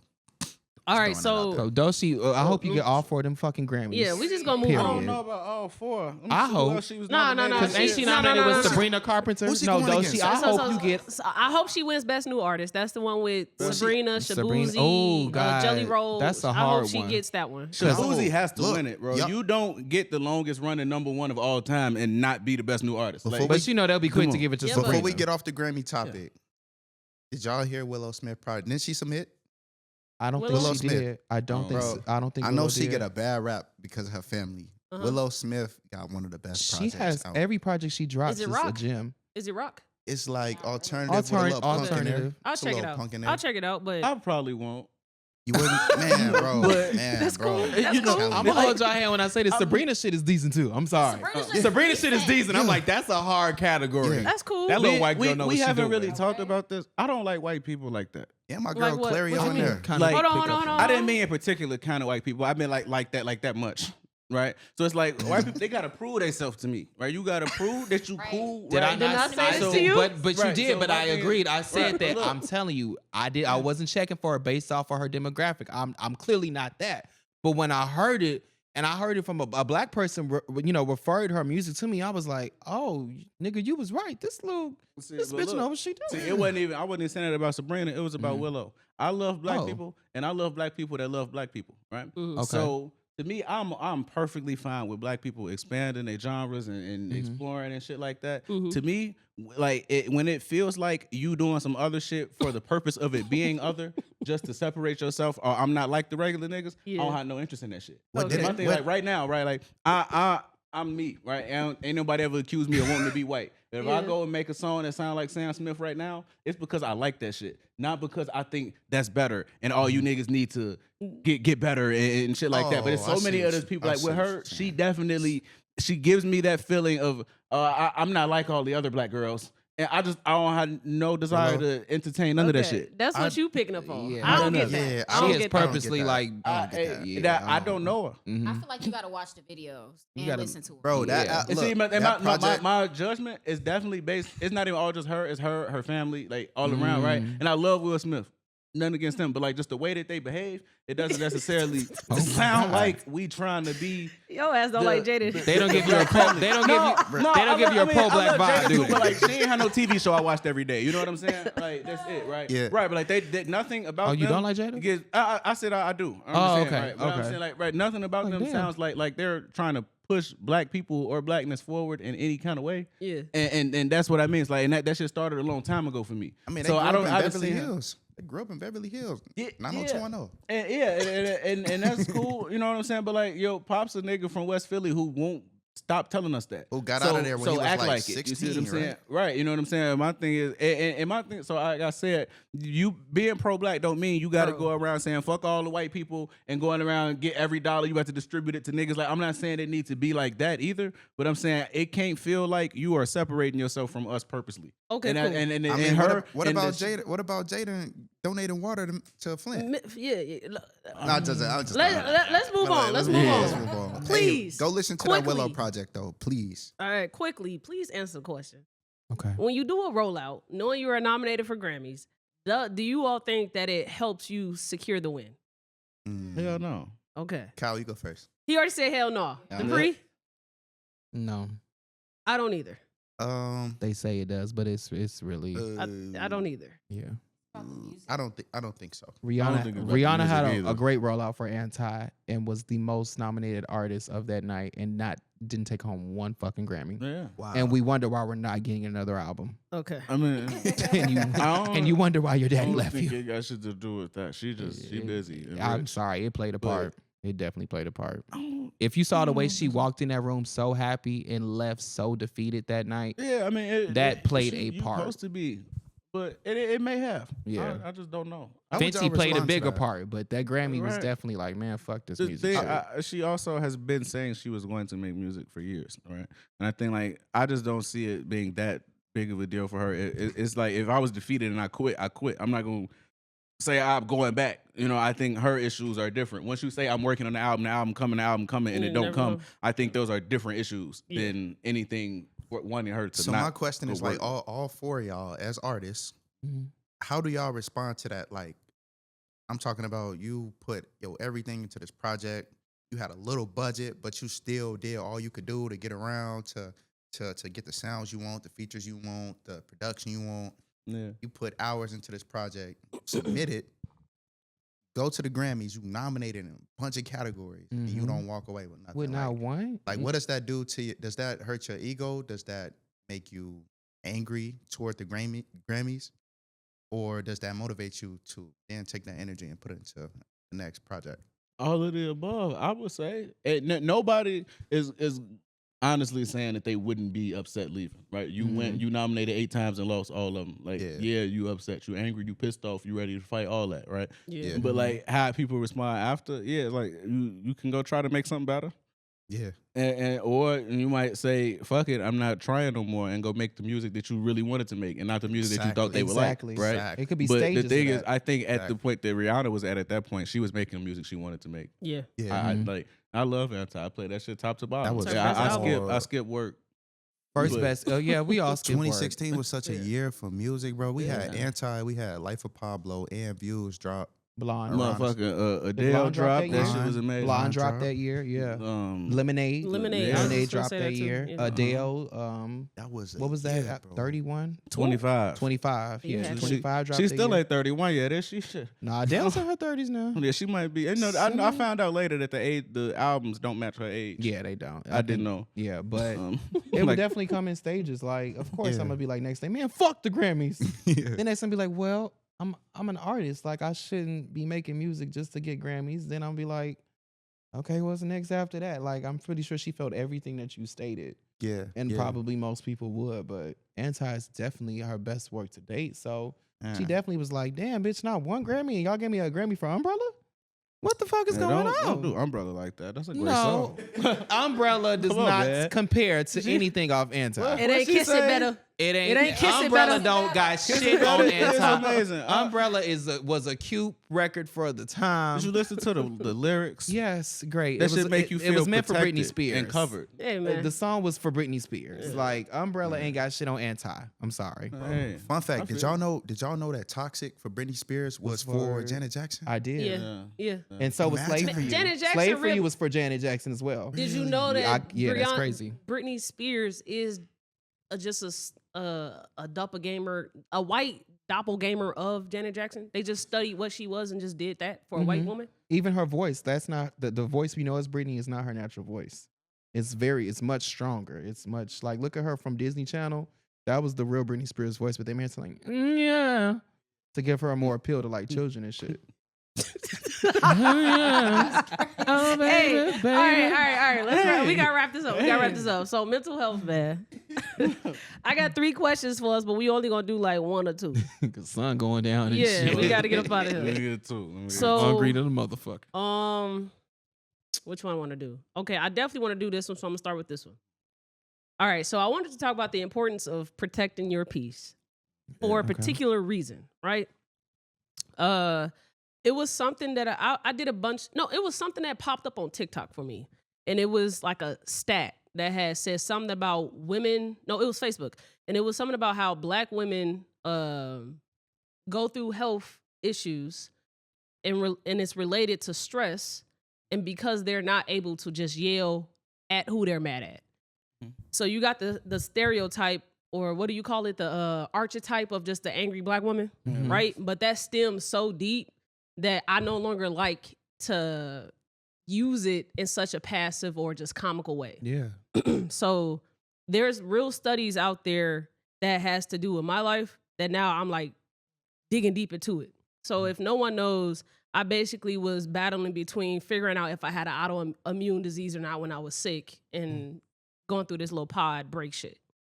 And so I had to do a bunch of blood work. It was a whole traumatic experience because I did it alone, trying to figure this shit out. And the thing that had popped up on Facebook, it had me do a deep dive because it talked about how Black women are 3 times more likely to have an autoimmune disease in comparison to white women. And all of it was all a study comparing just the stress that we are not able to release because we are pretty much suppressing all the stuff that we feel a lot. And when you do that and you're also stressing, it deteriorates a lot of things going on in your body. You ever seen somebody look like what they've been through? Yeah. Think about that for now, just all the pressures that you feel like Black women probably have to go through. And just the stuff that we just talk about, and just knowing this simple shit that Black women have to go through, just going through pregnancy and you potentially losing your life just because of malpractices and just not listening to Black women when they on that table. Right. Type Saying you shit. in pain and they talking about no, you're not. Yes, and so I'm like so serious about protecting my peace, knowing that I just went through that journey.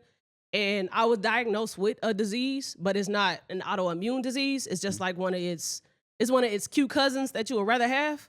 But I feel like I have to keep periodically keep going back to the doctor to keep getting tests done because my blood work was suspicious. To make sure that we don't get to that, right? And when I started to like just think about me and all the stress that I've had and all the times I stay quiet and I keep it to myself, I suck it up, take the high road, and I wonder like, damn, could this have helped gradually develop this mass in my nose, like all the stuff that I've suppressed? And so now I'm just like so big on, if you need to yell at that nigga, yell at that nigga. If that nigga got you pissed off, like I'm so big at like cut your mama off, you gotta cut your mama off. Cause that mama keep fucking with you could have developed this mass in your nose. Like you don't really know when you look at all of these studies and all of these commonalities that we all are having for why we got this shit going on with our bodies. Right. And so I wonder if there are certain things that you all have had happen for you and you feel like, damn, this could have been something real serious that I was just not picking up on. Think this is just a way of life, it's normal, but it's really fucking not. Yeah. I agree. I'll go first. I definitely agree. Me being a Black woman and having, since I was really 16, had a really hard time. Yeah. I'm going to just leave it at that. But I also went to the doctor and they did some tests on my blood and told me that you possibly have autoimmune, you know? Mm-hmm. And that's something that runs in our family because we have a lot of Black women and we have stuff in our family that we don't tend to, and it just gets left in the dust. And, you know, now you just have to move on with that stuck inside of you, wherever it may be, your heart, your mind, your body, whatever. Yeah. But I do feel like protecting your peace is one of the biggest things that you can do because stress kills. Yeah. Stress It literally does. kills. And I watch my mom every day because truthfully, mamas be your first bully. I'm sorry. I'm Facts. sorry to say it. Facts. But that's because she has something going on.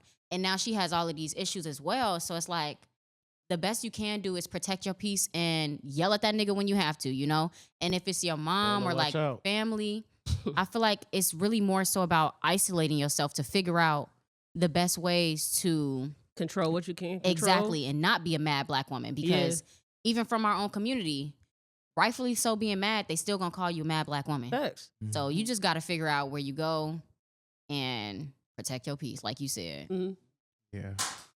I just wish that we sometimes taught our young girls to not give a fuck about certain shit and to not be so like submissive. Like my youngest sister, she has always spoken her emotions and spoken her mind. And I've always embraced that. And that's something even I struggle with. And if I look back, I'm like, damn, if I was 12 and I spoke up like this, like who knows what situations that could have saved me from, where I don't tell her to like, I tell her to be respectful, but like always say how you feeling.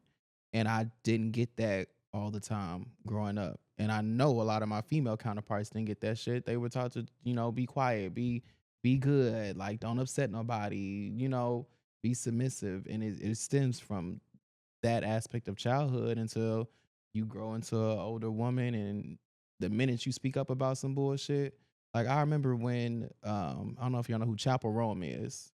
I feel like I've heard of this. That name, she though. white girl, redhead. She got a lot of his. She had like the highest Lollapalooza. Oh, okay. I know you're talking about. She got ginger hair, right? population. Yeah, she had the highest lineup ever. Like the highest people come out for her. Mm-hmm. It was a clip of her telling the paparazzi to shut the fuck up because they told her to shut the fuck up. Yeah. Keke Palmer did the same shit 10 years ago.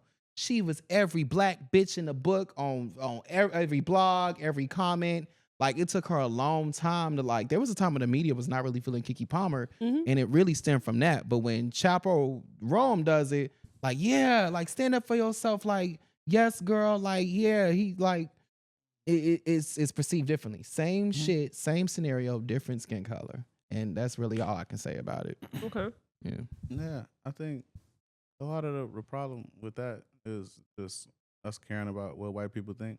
I think when you know, Giving a fuck I too thought much. you was Yeah. laughing. I was for to laugh with you. Fuck them. But it, like, I try not to laugh at you the whole it's episode. cool, yeah, you know. But I think that we just got to stop thinking about what they think. If somebody is intent, that's why I freely can sit here and say I don't like white people, because the ones who care enough to understand what I'm saying understand exactly why I said that, right? The ones who don't understand what I'm saying are not trying to and never would, and would be stupid to think that they ever will, right? So I think a lot of the, like you were saying, is looking for the approval from people who are looking to disapprove of something, right? I think that's that. But I want to ask you a question real quick before I go into my experience. You said like you wish a lot of the young girls got that. At what age did somebody instill in you that you should speak up for yourself? It's a black boy thing for sure. Too. It's a black thing. It's a black. Yeah, I can't say that I. Right. It don't happen for like either one of us. I definitely right? was taught not to express my emotions for sure. So and that's why I feel like a lot of our black men die so early of like heart attacks and like the gout and shit. It's because you raised him to be a robot his whole fucking life. We raised our girls to be robots in different ways. Like we're raised to be creatures of no emotion and not actual human fucking beings when our counterparts don't have that same burden. Right. So I just wanted to point that out. Thank you. Yeah, no. Well, because also, I've always been like that, very outspoken. I got a problem. I'm gonna let you niggas know. But like, y'all don't ever got to sit around me and think I don't like y'all or nothing like that. Like, I wouldn't be here. You know, I would have told you, hey man, take that off. Whatever the fuck situation is, right? That outfit is ugly. You know, I usually leave people clothes alone, but basically, I'm gonna speak up if I got a problem. I just always been like that. You know? I think that has helped me a lot. I've had other shit in my life to stress about. So, I found out that I had cancer. I was 22. I had a lump growing in my neck. First story. It started growing when I was 17. It was small enough that I'm like, it can't be that. And I was healthy. I didn't have any health problems. Like I could get up and do everything. I was playing basketball, everything. So I just didn't get that shit checked the way I should have got it checked because it was little. I'm like, okay, whatever, it'll go away. I had bumps before, right? Yeah. Little shit I'm not thinking until it got to the point that it grew so much that it got uncomfortable and I felt like everybody was staring at me. I'm like, okay, now I need to go get this looked at, right? So by the time I found out what it was lymphoma. I was okay. 95% survival rate. Went to a party the same day. But I found out like, damn, this started growing when I was 17. When I was 17, that probably the worst year of my life before this one. I'm cool. I'm having a great day. But, this year was rough. And both of those years, I lost a grandparent. I only had two. My father's parents passed before I was born. So both of those years were really tough. And it was like actually watching them be sick. It wasn't like sudden deaths. Yeah. So both of those were really tough years in my life. And then right after that, like my grandmother passed in February of 2016. I started noticing it growing in August, September, right? So like, it's months later, but it would have taken some time, right? And they say that lymphoma can be brought on by stress, right? I had a lot to deal with at the time. It was senior year. I was always involved in a whole lot. It was just a lot of shit going on in life. Was still at that point, my little sisters, I got to make sure they cool every day because the family ain't okay. So I got to make sure they cool. You know, it was just a lot to deal with at that time. I think this year for me has been quite similar. Where since at the end of the day I was okay, I was able to crack a joke, have something to smile about. I didn't really realize how stressed I was because life had been that way, right? So when your normal is fucked up, you don't realize that it's fucked up because that's just normal.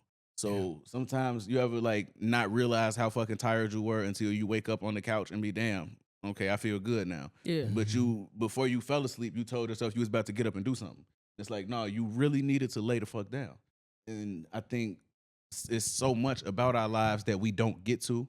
And we never address because it takes so much for us to recognize it's a problem. Yep. Right. And I think like that's one of those things like that you were talking about. Like things that go on in our life that we don't realize that it's wrong. And like that's just on a basic level of growing up and being talked to certain ways and understanding like, okay, they're not supposed to talk to me that way, right? Yeah. But then also realizing like, damn, I wasn't supposed to start losing classmates at 9 years old. Yeah. Like that's not normal.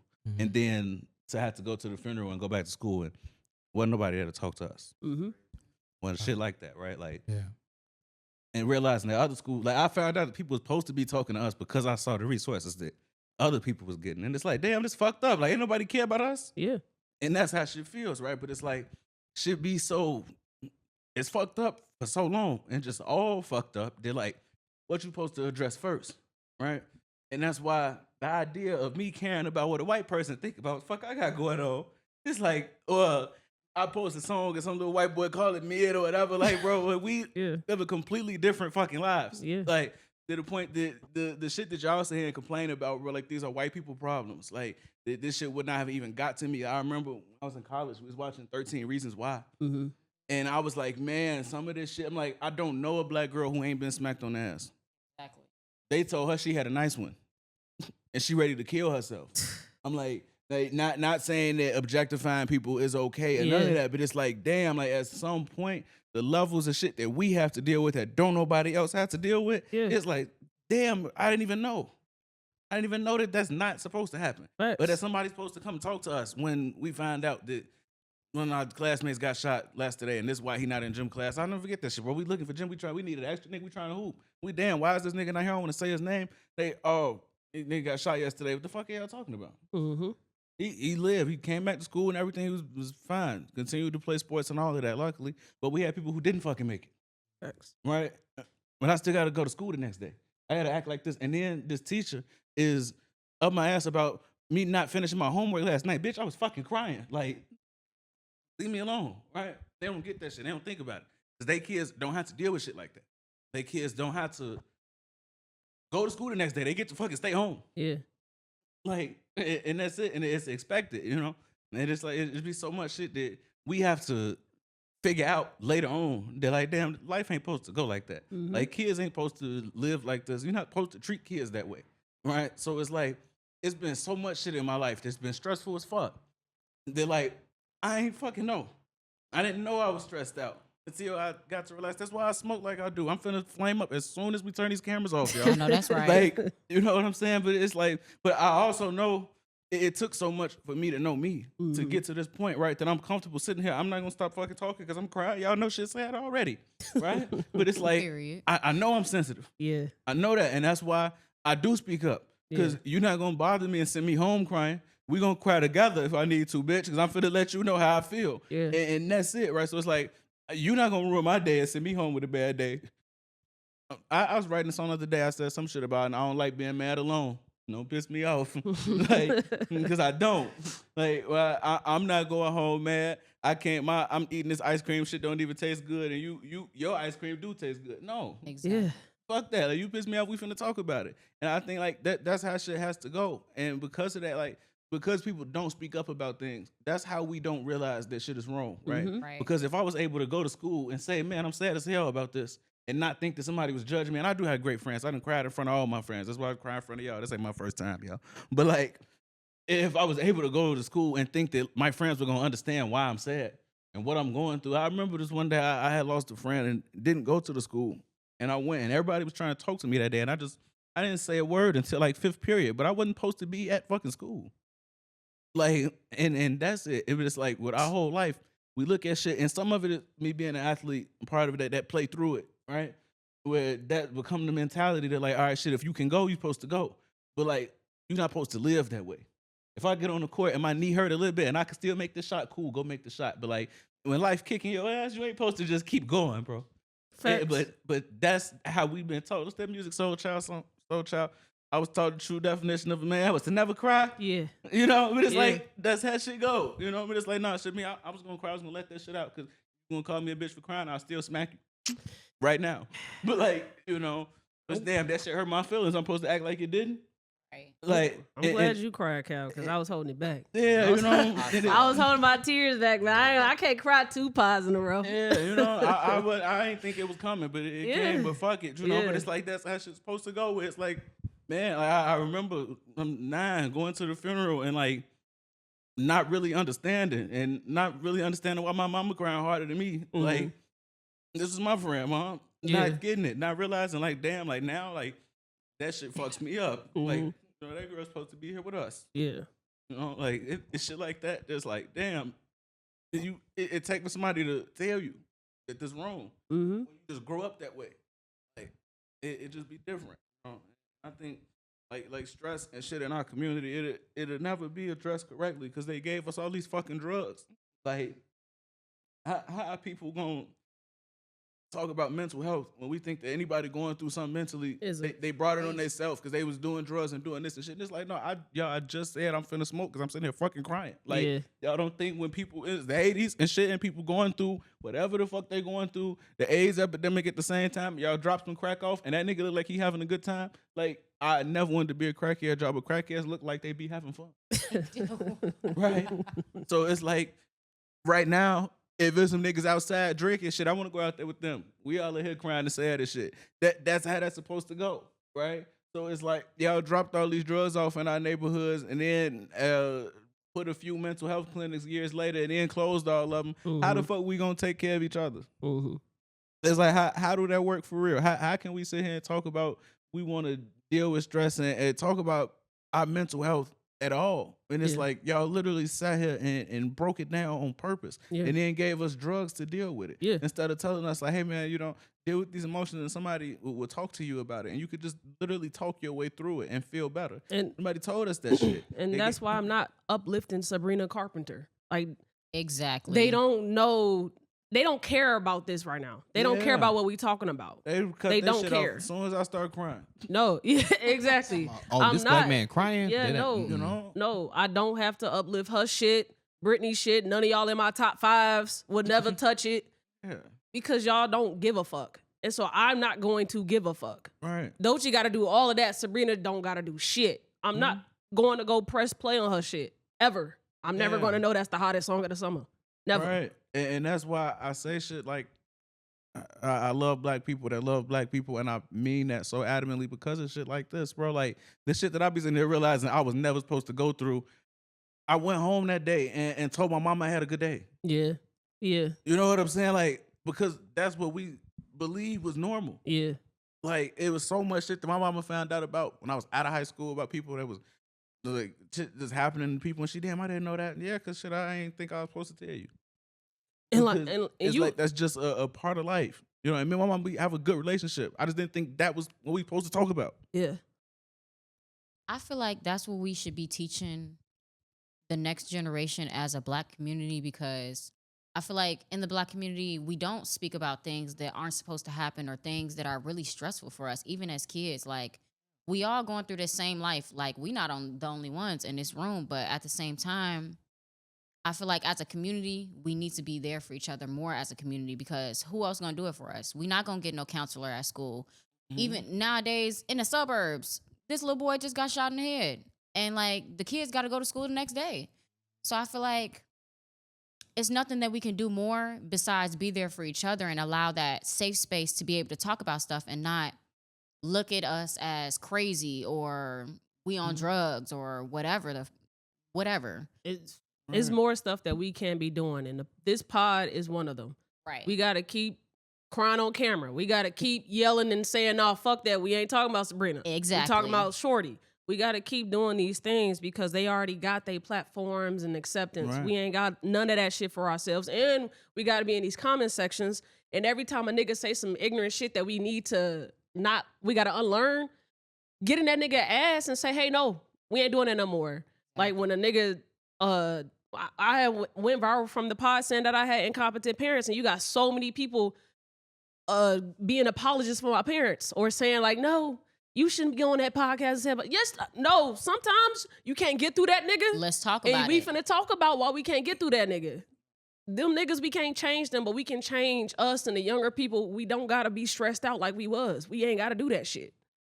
Exactly. We know a nigga that shoot kids before they go to school. Why are you friends with him still? I'm sorry, I'm a snitch. You're going to jail. We're not friends no more just because we grew up together. No, I'm not. No, I will never agree with shit y'all gotta say that gotta do with that ain't my business. A lot of this shit is all our business. Exactly. The shit that you went through, I was one of those kids. Some shit happened to me and my family members. We gotta go to school the next day, and motherfucker was just touched on, and we all saw it happen. That shit not cool. I'm not being silent. We have to talk about it, and we need to be upset at the people we should be upset with. Exactly. And they can't come around no more. Like, it's simple as that for me, and I don't know why it's not for others.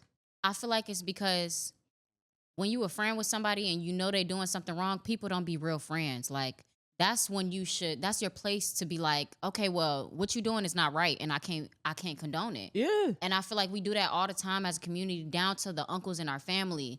Just like you said, like, why am I still around this nigga and he molests children? Yeah.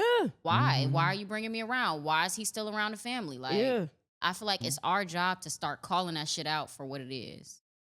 I get choked up. Like, crying is a big thing for me because I was a very quiet kid. I didn't talk.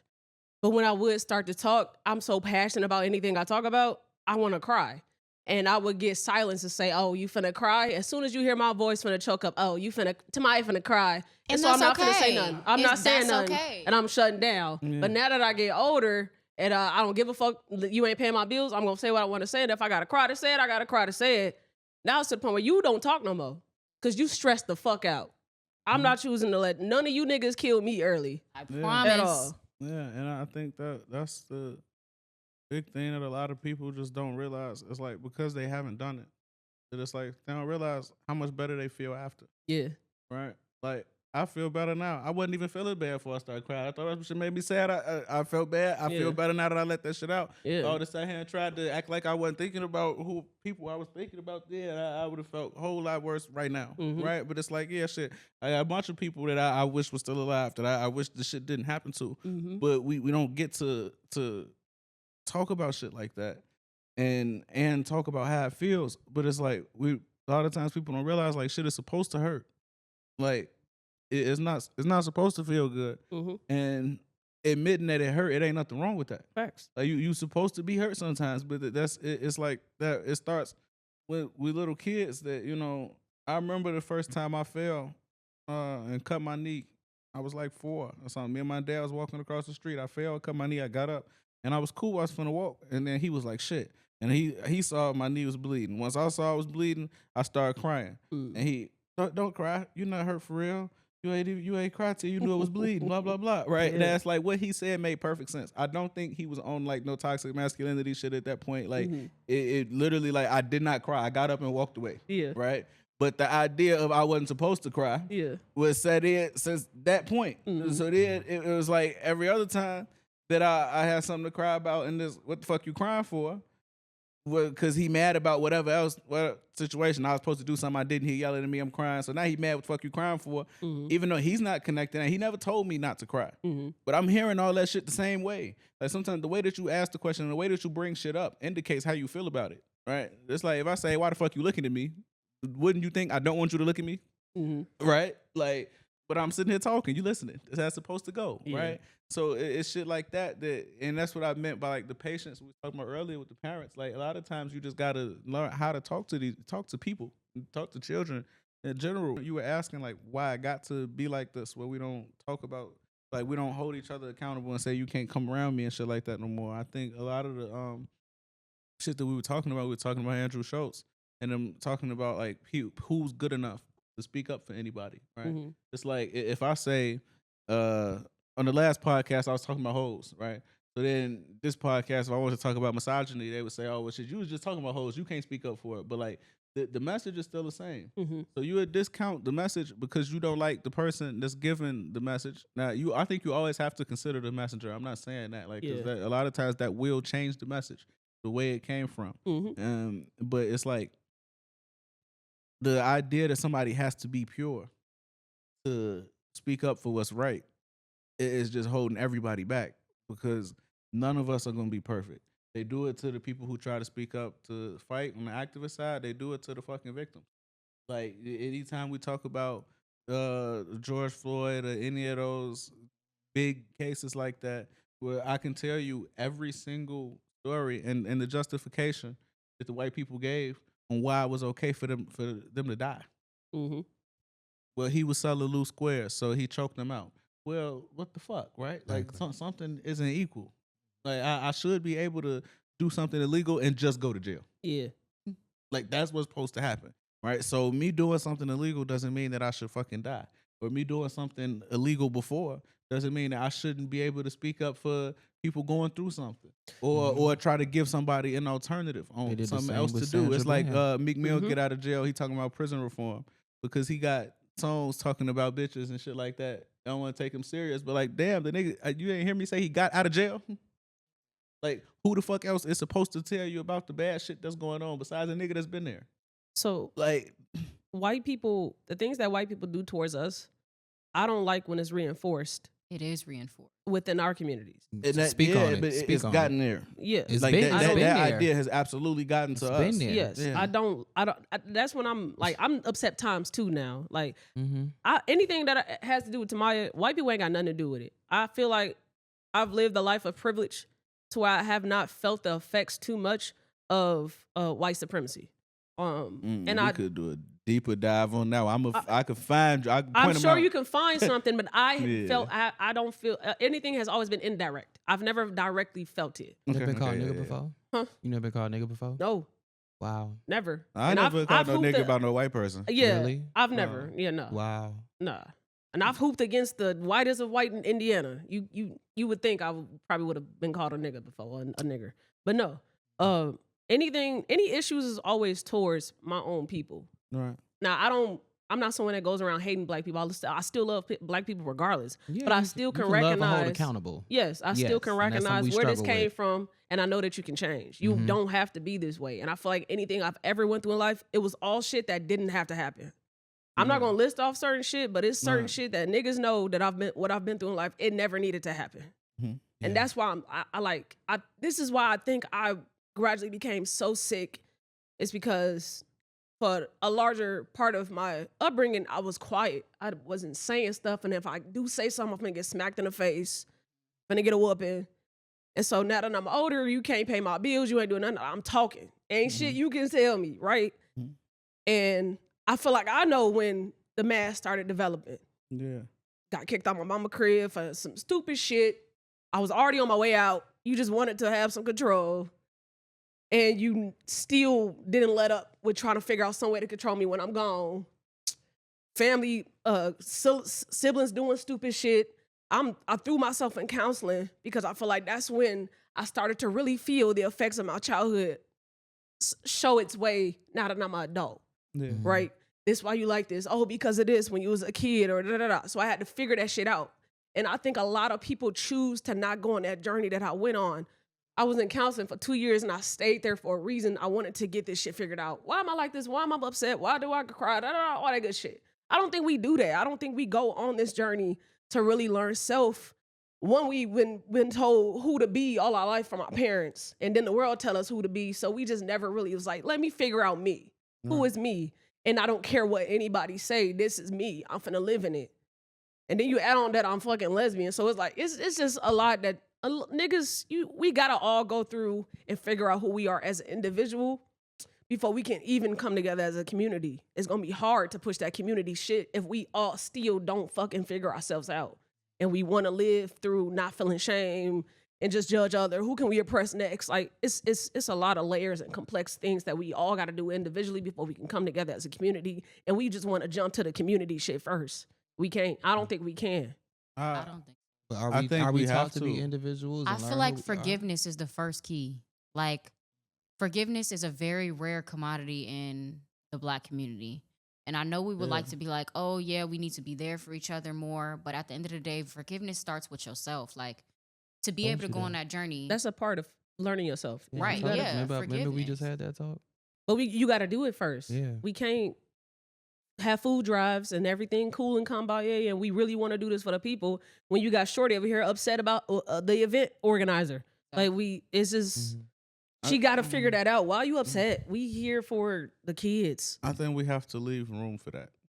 I think we have to learn how to still fucking throw the event, even though that people are upset with each other. We still I doing think- that though. You know what I'm saying? Right, but not enough, right? Like, I think obviously we think like community all needs to do more for each other, right? But I think like the idea that we're supposed to fix ourselves individually before we can address the community, it makes perfect sense, right? Like all of the sums make up the whole, right? Yeah.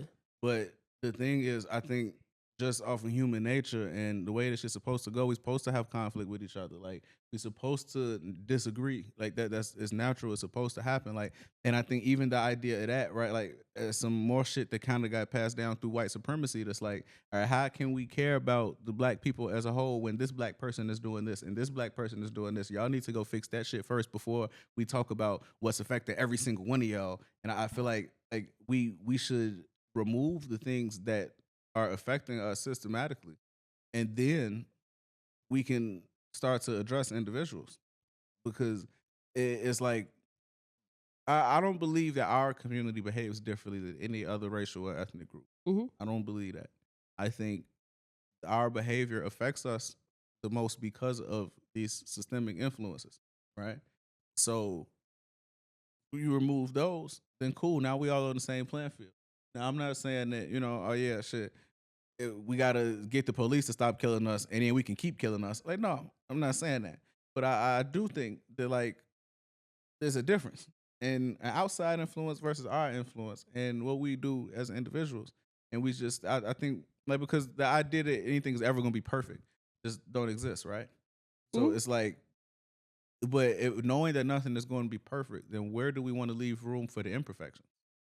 And I think it has to be with the people, because people, it's like it's like I can't control your behavior or your behavior right now, but I can make sure that we are in a place that you can behave how you want to. That idea of perfection is very gray area. It's very broad. And a lot of people like to use that word, no one's perfect, as a way to excuse their decision making to continue to be poor. You don't have to be a rapist to prove to me that you are imperfect. You don't have to beat on your kids to smithereens to prove to me that you're imperfect. You can go steal from Walmart because you got to feed your family, get caught, do your time, and don't do nothing else to nobody else while you do your time to prove that you're imperfect.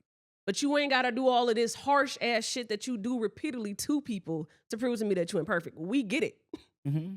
Yeah, and I don't think. Yeah, so. I also think. Sorry to not to cut you off, but a lot of people like it's a sense of pride also that we take in imperfection that can also be detrimental.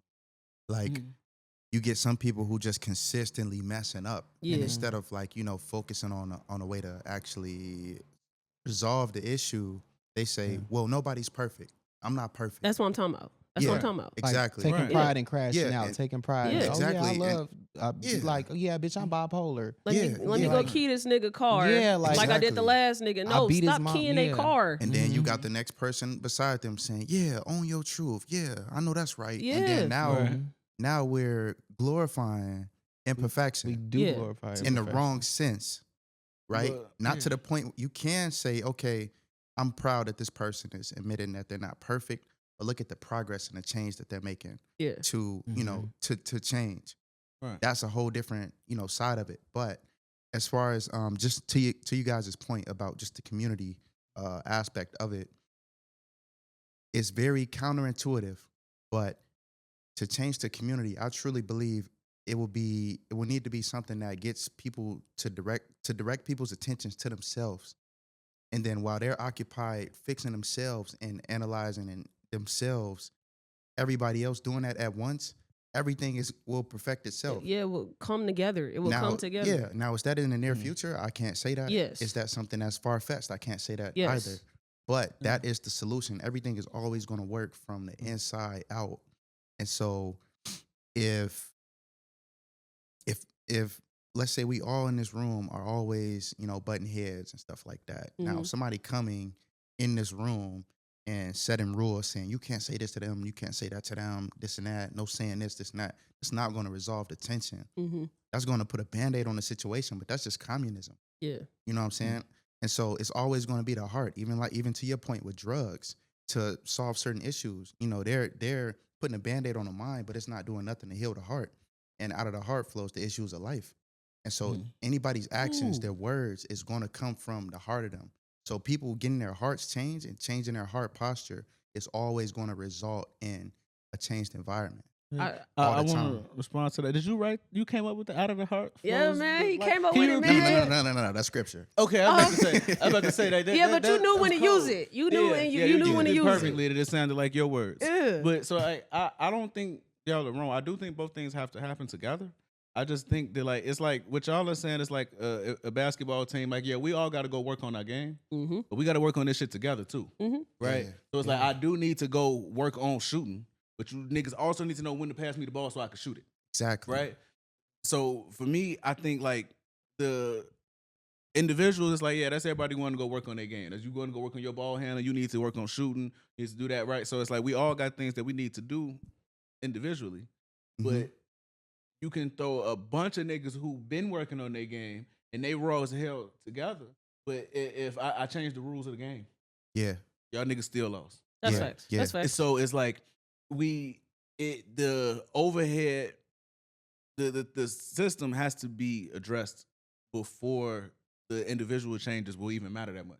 Yeah, Because right yeah. now it's like we have a bunch of people. Like now I'm sure I don't know how many black millionaires it is in America, but I know that however many it is right now has to be the highest that there has ever been, right? Mhm. And we still talking about the same shit that we going through that our grandparents went through, right?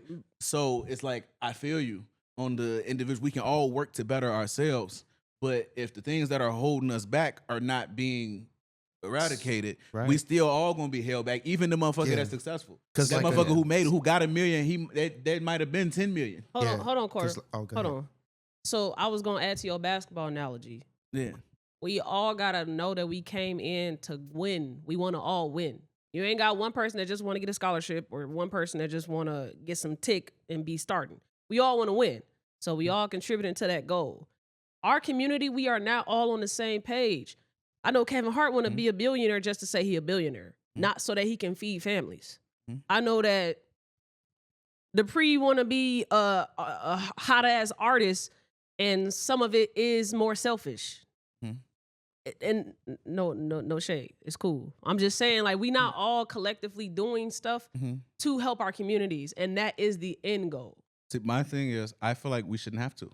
I feel like We shouldn't have to. We should. So for me, the end goal is Kevin Hart wanting to be a billionaire for the sake of being a billionaire, and that being enough. Because nobody told George Clooney that him wanting to be a billionaire and starting selling Casamigos and shit was a problem. Nobody told him that he had to feed any fucking families, right? I don't care about that. No, the reason I care is because what is the end goal is that we don't have to sit and have these fucking community meetings and talking about each other. Like if these problems didn't exist, we wouldn't be addressing the community. Yes. So Yeah, at that point, exactly. so in that point, then all of these individuals who want to live individual lives, I'm not upset at them for that. Right? I don't think they're wrong for that. Yeah. Because that's what we should want. Yeah. So the problems of the system and all of that shit being there, and it's like, yeah, like I should be able to want to be a famous rapper just so people know I can rap the best, and that be enough, and not have to think about different community centers I could open and all that kind of shit, like the G Herbo trying to open community centers and shit, Yeah. and fighting cases and shit at the same time, right? Yeah. Like he should be able to really make it for real before he thinking about people in his city that he got to take care of. I yeah. agree, You see what but I'm that's saying? just what it is. We can't change history. We could try to change the system. It's going to be a huge fight, but we all got to buy into the objective to change the Exactly. system. And every It's not attempt- going to happen if we only just got activisms. Yeah. Like it has to be everybody have Yeah. some piece in the pie to change the system. Every Yeah, but them attempt- working on their individual self at home don't have shit to do with that. Yes, it do. You Look, can do both. It does. Yes, it 100%. 100%. Think about it like this. In the examples of the shit that we talking about bad people become like working on themselves. Yes, right? absolutely. And Think of this example real quick. So think of gun laws, right? Think of the stop the guns movement, put the guns down movement. You telling them to put the guns down, the guns is not where the issue begins. It's the fact that this man is okay with killing the next man, killing somebody that looked just like him. And so that's what needs to be addressed. And so if we sent 100 people home that had that issue and had those tendencies to work on themselves, let's say they went home, they worked on themselves, they went to these programs to where they really learned to do self-analysis and observation. What's making me have this? What's impressing me to kill this individual? Or what's impressing me to want to harm this person to the point where he won't even get to experience the loss he just took? He's dead. He's gone. That man in paradise. You know what I'm saying? But it's the fact that what makes me want to kill a man, why is my heart postured that way? And so that's what's going to gun laws is not going to change it. Okay, no guns on the street. Boom. All right, now it's guns in the underground.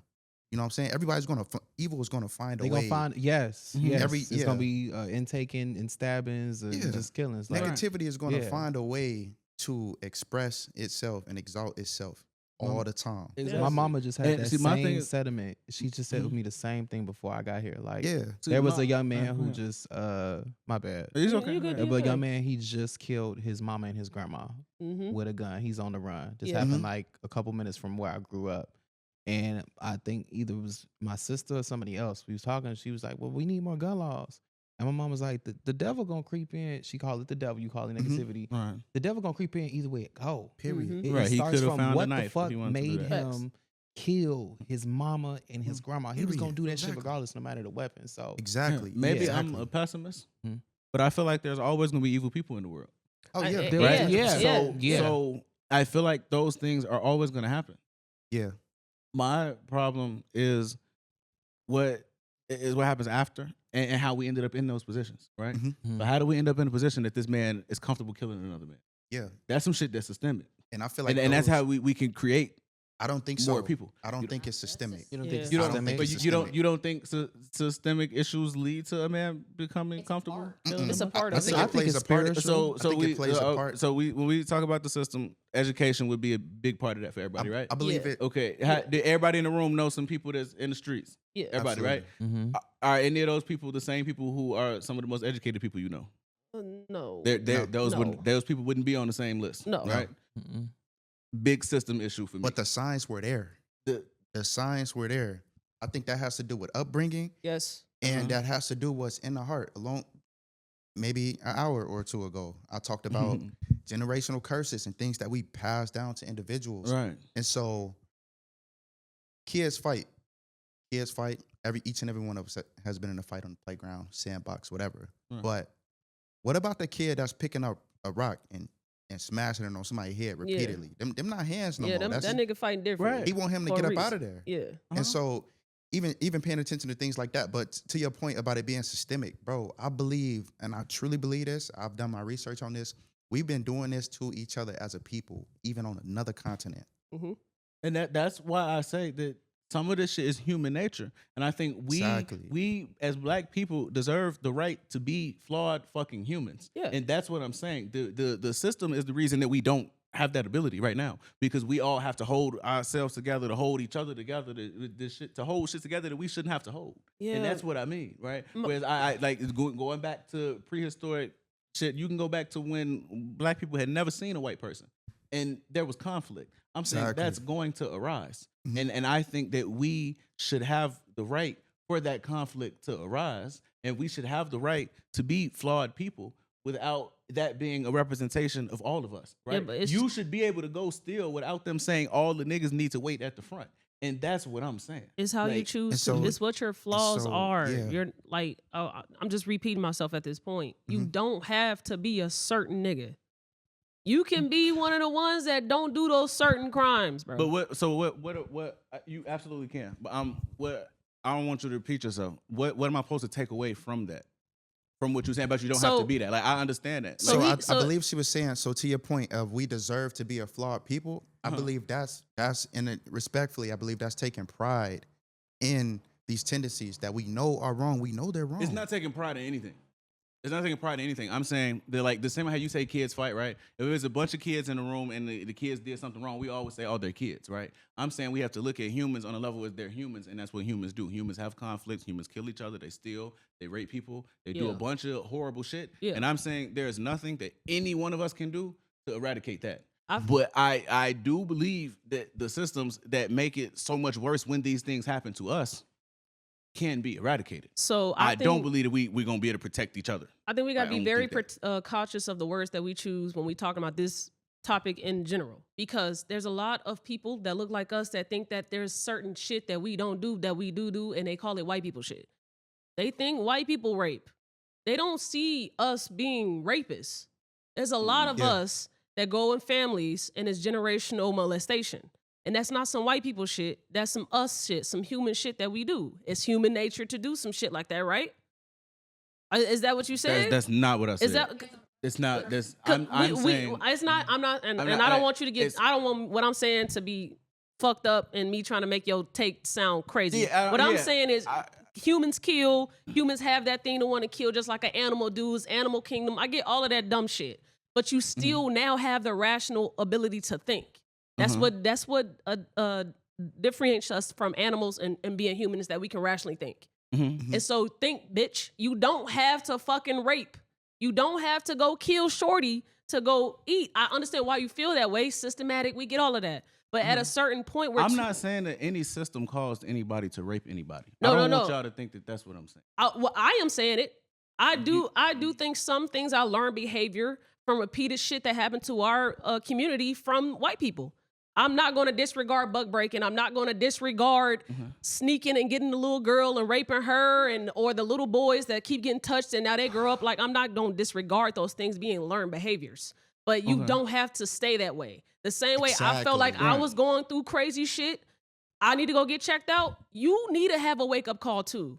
You don't get to keep fucking raping people or killing people just because you want to do it or you feel like you have to or power, whatever the fuck the reason is. Yeah. You gotta change. I hope none of these viewers think you talking to me. No, No. please don't. Not Please talking don't. about- No, I'm not. This is I just me don't- passionate and I'm just looking at cows. What I do criticize. I don't disagree with anything that you said. Yeah, I know you don't. I don't think that those things necessarily. I think we looking at things like as one argument, like it's an either or. Yeah. And I don't think it's a either or. I don't.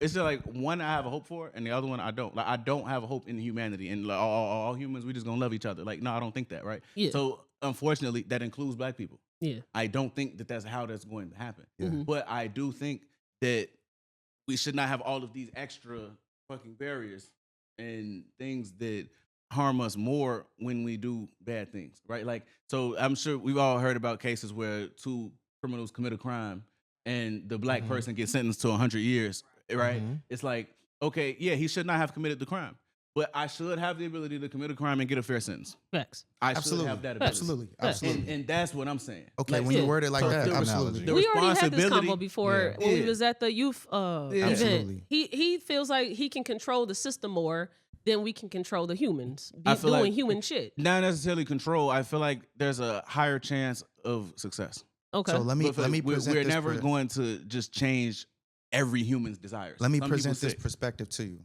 Yeah. Now, we get a bad rap, we get profiled as a people. Yeah. Do we turn that same energy, being upset for that, do we turn that same energy toward the people who actually acting out and behaving in that way in our community? I don't think so. No. No. Should we though? Yes. Are you saying like when they be like free The him, people he ain't that do it? is out here raping people, the people that is out here walking on the street just swinging and robbing on Stealing random grandma people, purses and shit. Yeah. doing things like that. Why aren't we mad at them for making us look bad?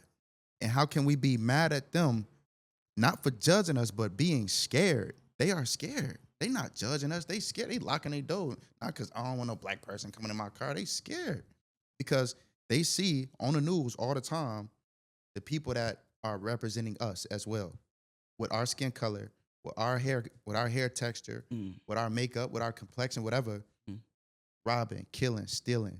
You know what I'm saying? And so why aren't we getting on each other's heels in case? I don't believe that we are not doing that. I don't like because so when you say getting on each other's case, it's like what would be what's a sufficient way to do that? So I Like, know what- you. know what I'm saying? I know you in general. You don't like to talk shit about black people, No, I like publicly. Like I I'm not do. finna talk about this black man. Like when we talking about the homosexual. I'm sexual saying shit. I won't. So like if we say that all people breathe, right? For example, nothing bad. I don't want to say black people breathe, and you got motherfuckers sitting around thinking that nobody else has to breathe.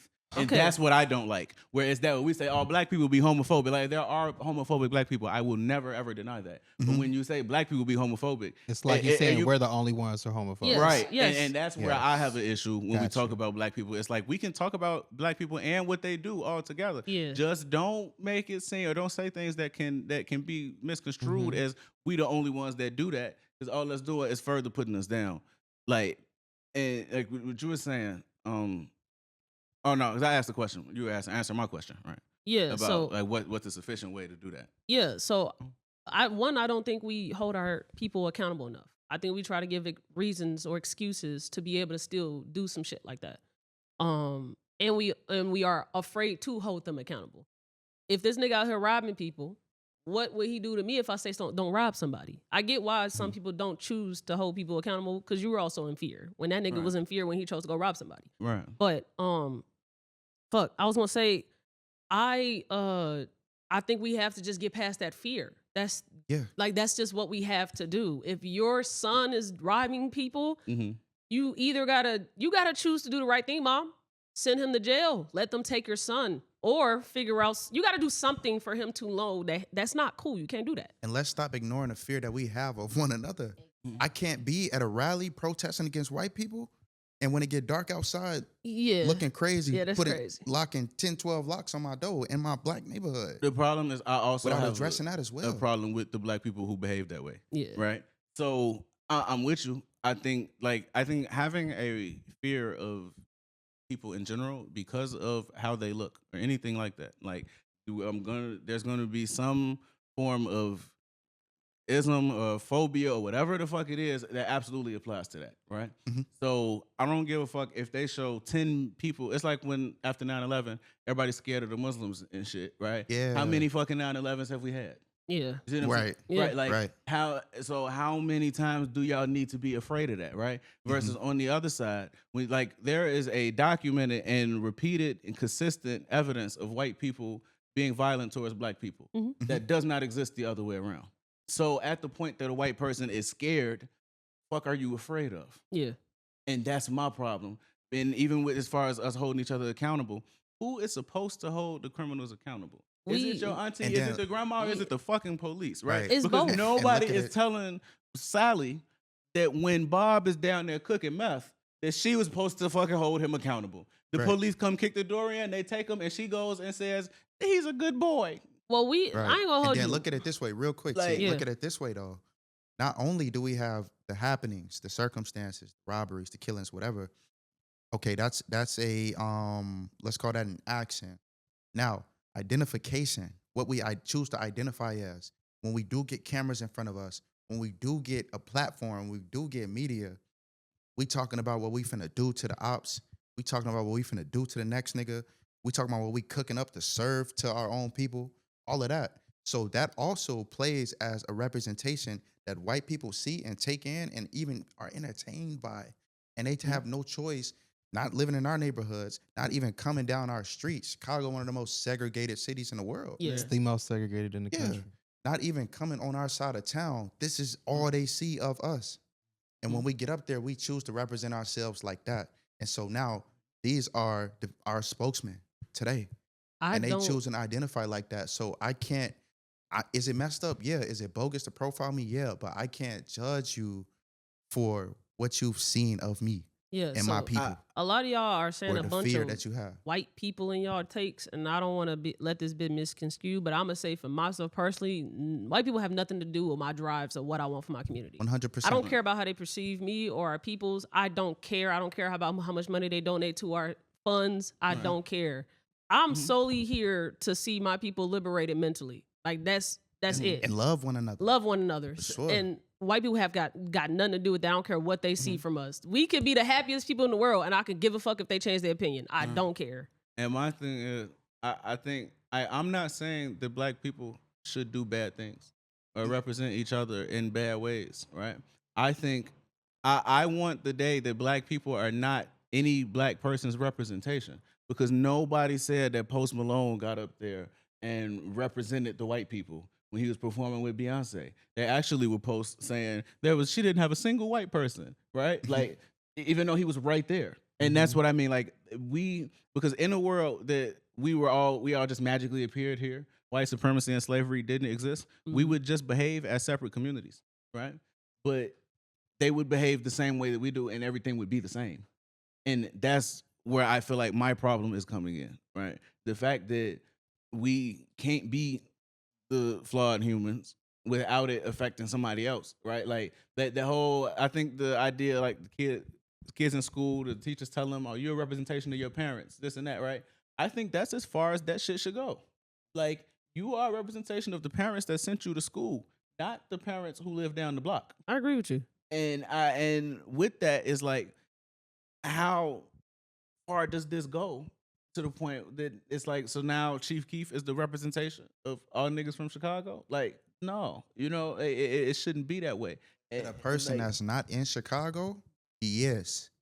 And so since we're so divided with the sub communities and the neighborhoods and the gated communities, it's sad to say it, we do have people who represent us in terms of imagery, in terms of personality and behavior. But a white person, why do they represent us? But why do white celebrities not represent them? Well, they don't have to. Well, we don't apply that same pressure that they do to us. We can all choose to collectively say, "Oh, Epstein did that. That's all white people. Y'all dirty as hell. Why y'all let him do that?" We can do that if we want to. We don't. We just want to do whataboutisms. Why I don't do this like they do that to us? So do it. That's not if you want to. And then at the wasn't same doing time, it. We're not as separated from other communities as they are from us. We still got to go work at their jobs. We still got to go work at their businesses. We got to go to their schools. And so we're around a lot of these individuals. And so we can easily make up in our head, okay, he tripping, he smoking crack and trafficking kids, but me and John go play pool every Friday and stuff like that. He's a good man. That's yada, facts. yada, yada. That's facts. But what white people do you see, and not to just single out white people, you know what I'm saying? What other communities do you see in the hood, gang? Like in the hood, hanging around, coming to the cookout, coming to the barbecue, Saying watching that I'm employed by a black woman and I gotta watching Uncle and Auntie fight at the Space woman. game. Yeah. Like, you know what I'm saying? That sounds very systemic to me. We're not disagreeing with point- you about right. the systems at all. Yeah, but there's a thing like the things that we are saying, and like we was talking like the representations and all that. I only brought that up to say like it's like we like the whataboutisms, and I'm not saying that. I think our community has a problem with that, Yes. right? Yeah. But that for me, when I brought them up, I was only trying to point out how we ended up in this position, Mhm. and it's because of the system that has been created. And I'm saying the only way we can get out of that position is by dismantling. And Or else we will always be somebody's representation, and that works in a negative and a positive way, because you also have the people who look at it and say, "Oh, all the people they all like the rappers, right?" And then you have the people who say, "Oh, they can go to school and do like Ben Carson, right?" And think that we supposed to be that too, right? So the whole idea of us representing anybody but ourselves, whether it's a positive or a negative representation, it's a negative one in actuality, because even somebody say, "Oh, look how you went to law school, everybody else can do it." I know for a fact that everybody else couldn't fucking do it. And right? so this is my it's point to that. If we see that the system is in place, if we see that the oppression is there, let's say it is there, do we continue to abide by Yes. the rules that they set in place? Do we walk into them booby traps? Yeah. Do we bear that weight, or do we treat it like ankle weights? Yeah. You know what I'm saying? That's what I'm saying. We're not ignoring that these things are in place, that these people have dealt with us wisely. We're not ignoring that at all. But we are the people who are gonna decide to go to Underground Railroad. We know if you walk out here and point blank, you getting shot, you getting hung, you getting whatever. Who's gonna find a way out? Who's gonna see what the game that's being played and do an underlay for the overplay? So I feel like two can happen. You can dismantle the system while not abiding to it. I think you have to not abide by it to dismantle. And by abide by it, do you mean Do you mean the people like who you said abide by it and you said get caught in the booby trap? So are you saying like people who fall victim to the oppression? Super basic example. I just seen two people hop out looking like Matrix agents, dropping off guns and cracking the hood. Am I finna go investigate that box, or just keep it pushing and let everybody else know, hey, don't go to that box? Now you got some people who say, they dropped that box off, we got these guns, we finna use them. This is what they did to us, bro. This is why we like this. But it's like, if you know that was done to you, brother, why would you continue in that? If I don't get the guns, somebody else gonna get the guns and they gonna shoot me. I feel you. I feel And you. that's the issue. thing- It's but- fear. It's fear. It all comes it's down fear, to fear. but the thing is a very reasonable fear. And what I'm saying is the fact. So like, I do believe that there are some people who we will not be able to save. Yes. Mhm. Yeah. And I think in everything that I'm saying, my pessimism is being overlooked. I'm only saying we got to take that approach because there are some people who are just going to do wrong. Mhm. I just feel like people who are going to do wrong, and that's it, and that's what they want to do, that shit shouldn't affect all of us. And the reason that it affects all of us is because the system.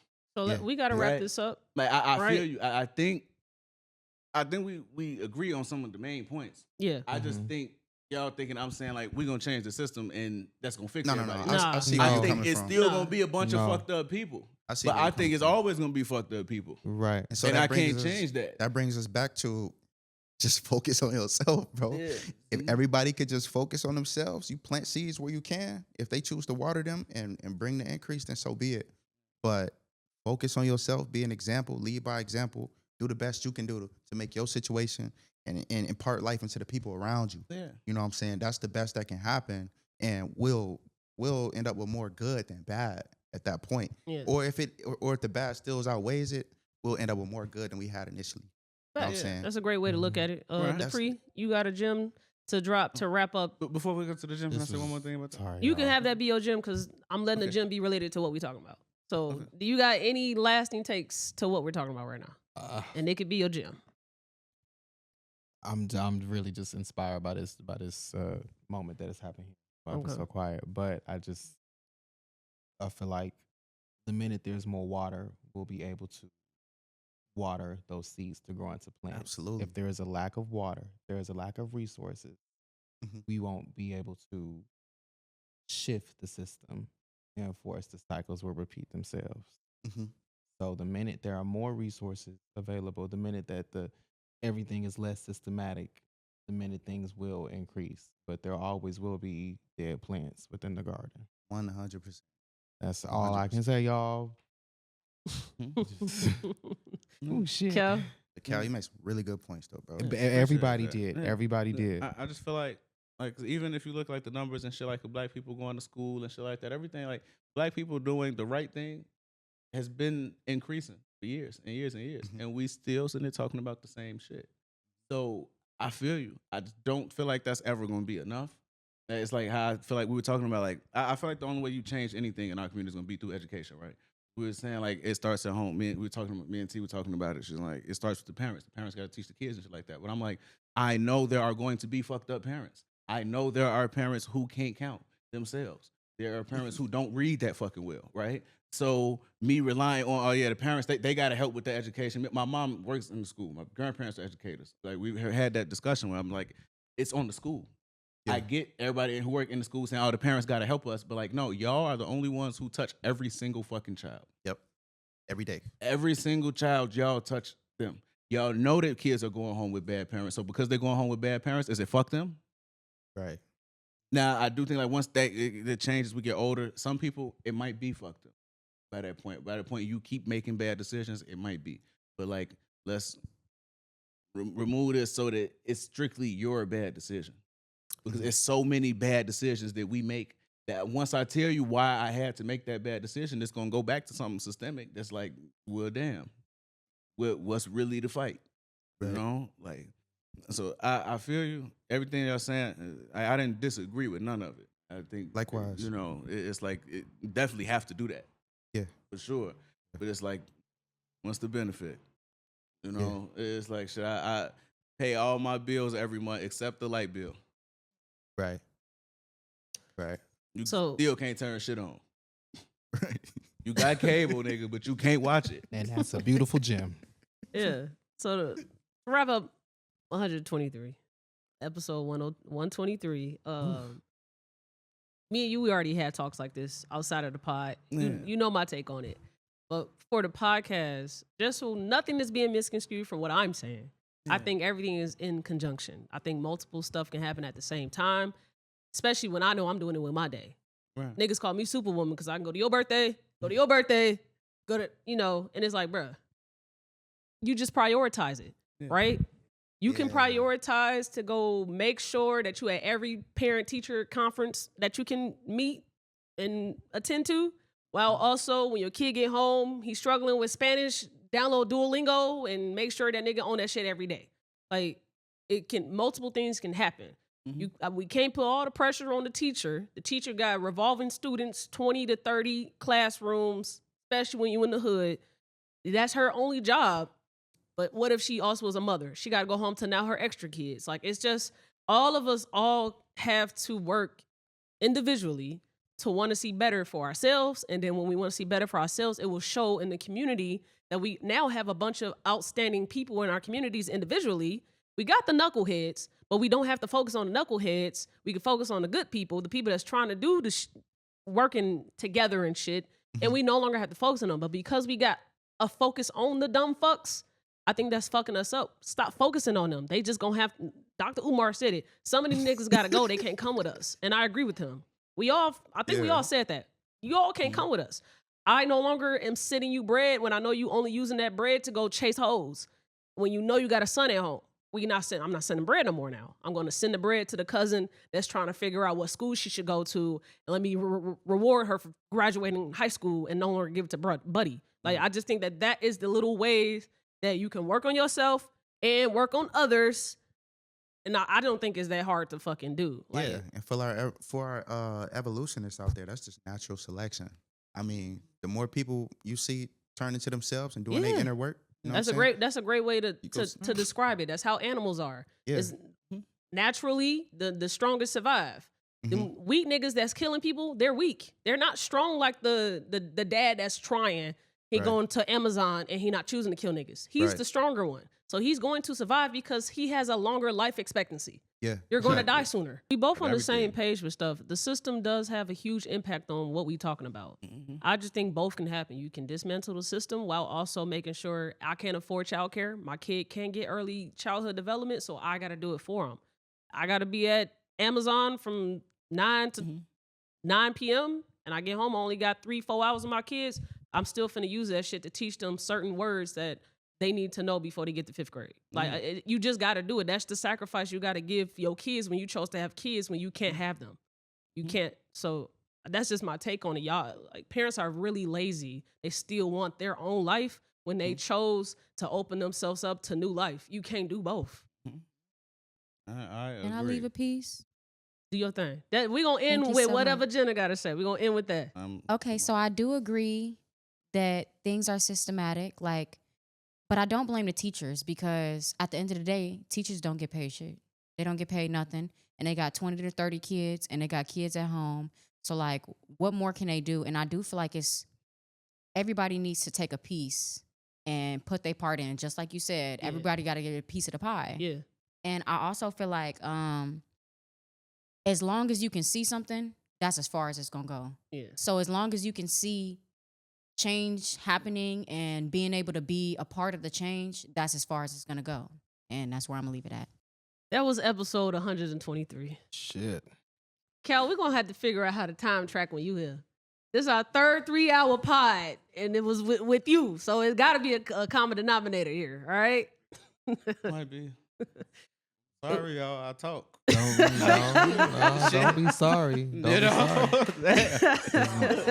They gonna be tapped in for those 3 hours. that Like you shit, said, you know? man. This was a good pod, though. This was a really good pod. If you're on Fuck YouTube- being sorry. I mean, if you want to make a show, you can cut me crying out. No, we ain't doing You that. said, no. Them the first reels we making. If you're on YouTube, make sure you like, comment, subscribe, and hit that bell. And if you're on your favorite streaming platform, thank you for tuning in, and make sure you leave us a rating. Peace. Just watch the damn podcast.